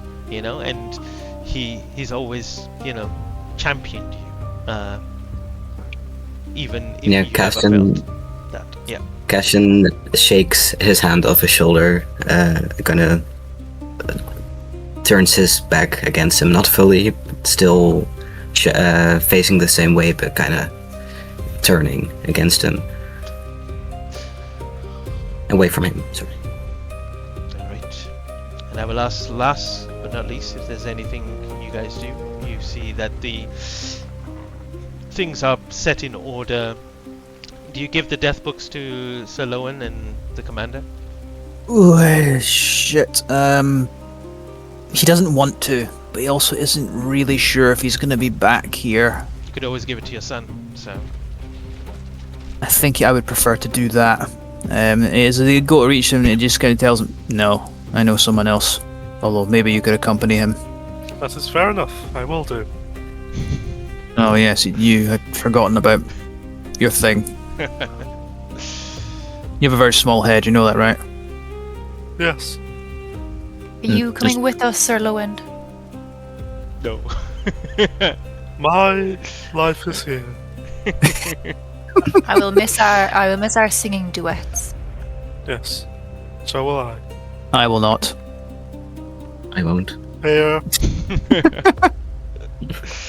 And as you all kind of depart. I have a question for the king before we go. Yeah, go ahead. You said you weren't a warrior, and your wife was. Was she in the Battle of Cinderfall? Yes, she did. She led it. So she died then. She and her... I think I called them Ashkarans. Ashkari or something? What are they Ashkarians. called? Ashkari, I think. She and the let's call him Ashkari for now. The Ashenfeld? No. Ashkara. Ashkaras, yeah. The Ashkara stood together and fought against the Gorgathians. I heard it was a fierce battle. A lot of people went to that battle who weren't warriors. Still. And he'll notice that Grigorsh is looking a bit sort of, oh shit, realising the connection here. Did you... And I don't know if anyone else is still there. They walk up close to him. Did you... Were you walking Did you know with an- the king? Yes. Oh, okay, go ahead. Did you know an Anna Kane? Anna Kane. Cassian? Oh, do you say whisper this? He's coming close to him. He's speaking relatively quietly, so if there's folk further away, they're not going to catch it. If folk are kind of listening, and they can maybe do a perception check or something. But if Cassian's right next to the king, then you'll probably hear this. Yeah, I guess Cassian would hear. The name kind of rings a bell. Yes. Apparently, she was one of the fallen in the Cinderfall. We never recovered her body. She didn't die. She lived a long and full life. And how do you know this? He'll pull open like his robe and lift the chainmail under it and show like the axe scar. That's how I know.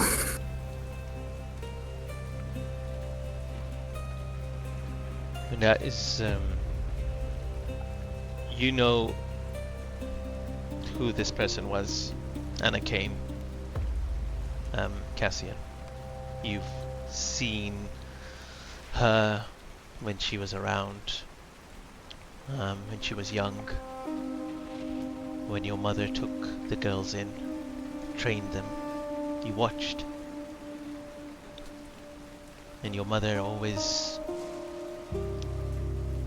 not always give her time to them, but she was there to train them up. And you always wondered, why is she training them and not me?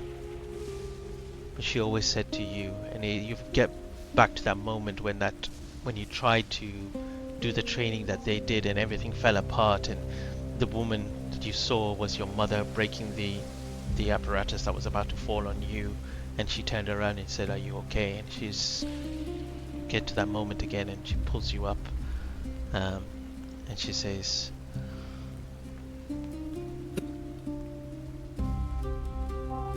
This is not your strength. We all have a purpose and a strength within us. You will find yours, Cassian. See. When? Go ahead. When will I find it?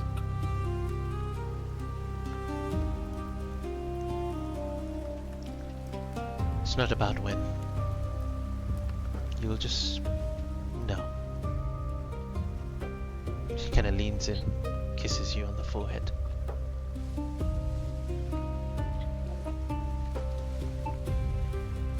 I love you.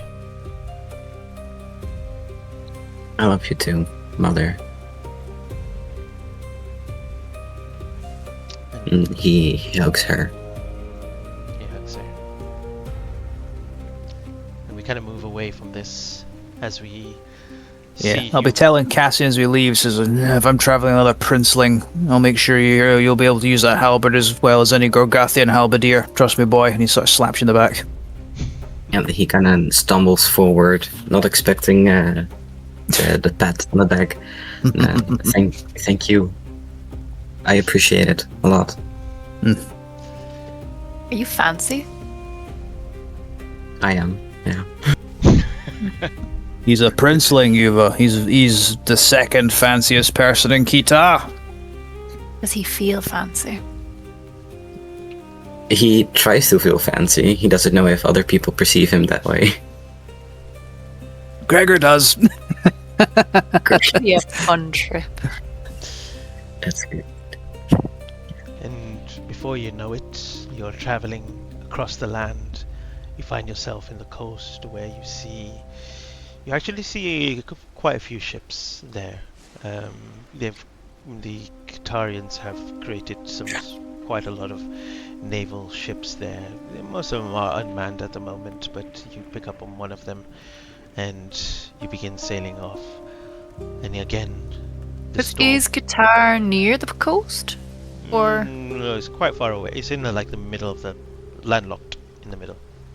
Okay. But you get to the end. The whole kingdom of Qatar is the whole land. So the Hamar is landlocked. It's in the middle, and then you guys are going west now. And as you get to the port, you get onto the ship. You're being sailing off, and you realize the storm is following again.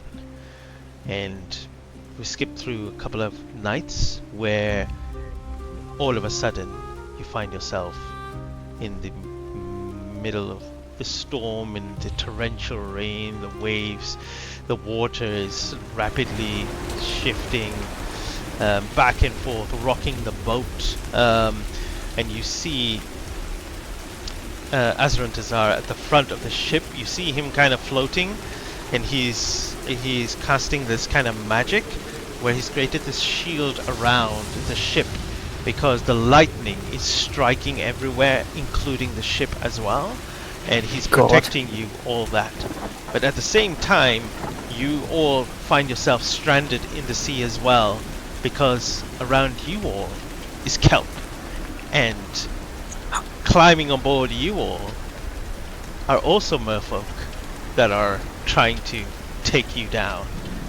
And I think we'll stop here and come back next week where you all roll some initiatives and fighting two fights at the same time, one on this side and one on the other side, where you gotta fend off some merfolk, and then we'll continue our story from there. Mo, do you have a map? Of the world? Yeah. I'm on been it. begging him. Yeah, I know. I've been I've been trying. I've been trying. Just give me some time. I'm working on it. I'll have it sooner. Yeah, map. Sooner What or is a later. fantasy world without a map? That is true. That is true. Just hire Alex to be your cartographer. Yeah, Alex, can you map do out the some world. maps? And can you do map? Yeah, map. Where's the map? I could try. I've done it before. Alex is a prince and a cartographer. It's fine. Alex is everything. He's been doing very little cartography on this trip. I've been every day. It's like, all right, Princeling, get up. Let's see what you can do with that halberd. You haven't given Yeah. him a chance yet. You know, And I'm just gonna do the scorecard and be like, 1 point. Another point. Yeah, Gregor's just making sure he trains every day. So come on, boy, see what you can do. Get that Stand your ground, damn it. Anyway, He will let me do just it stop the with stream. the- Thanks everyone for playing. Thanks everyone for watching at home. We hope to see you all next week. So until then, stay magical and have a good time. See you later. Bye bye.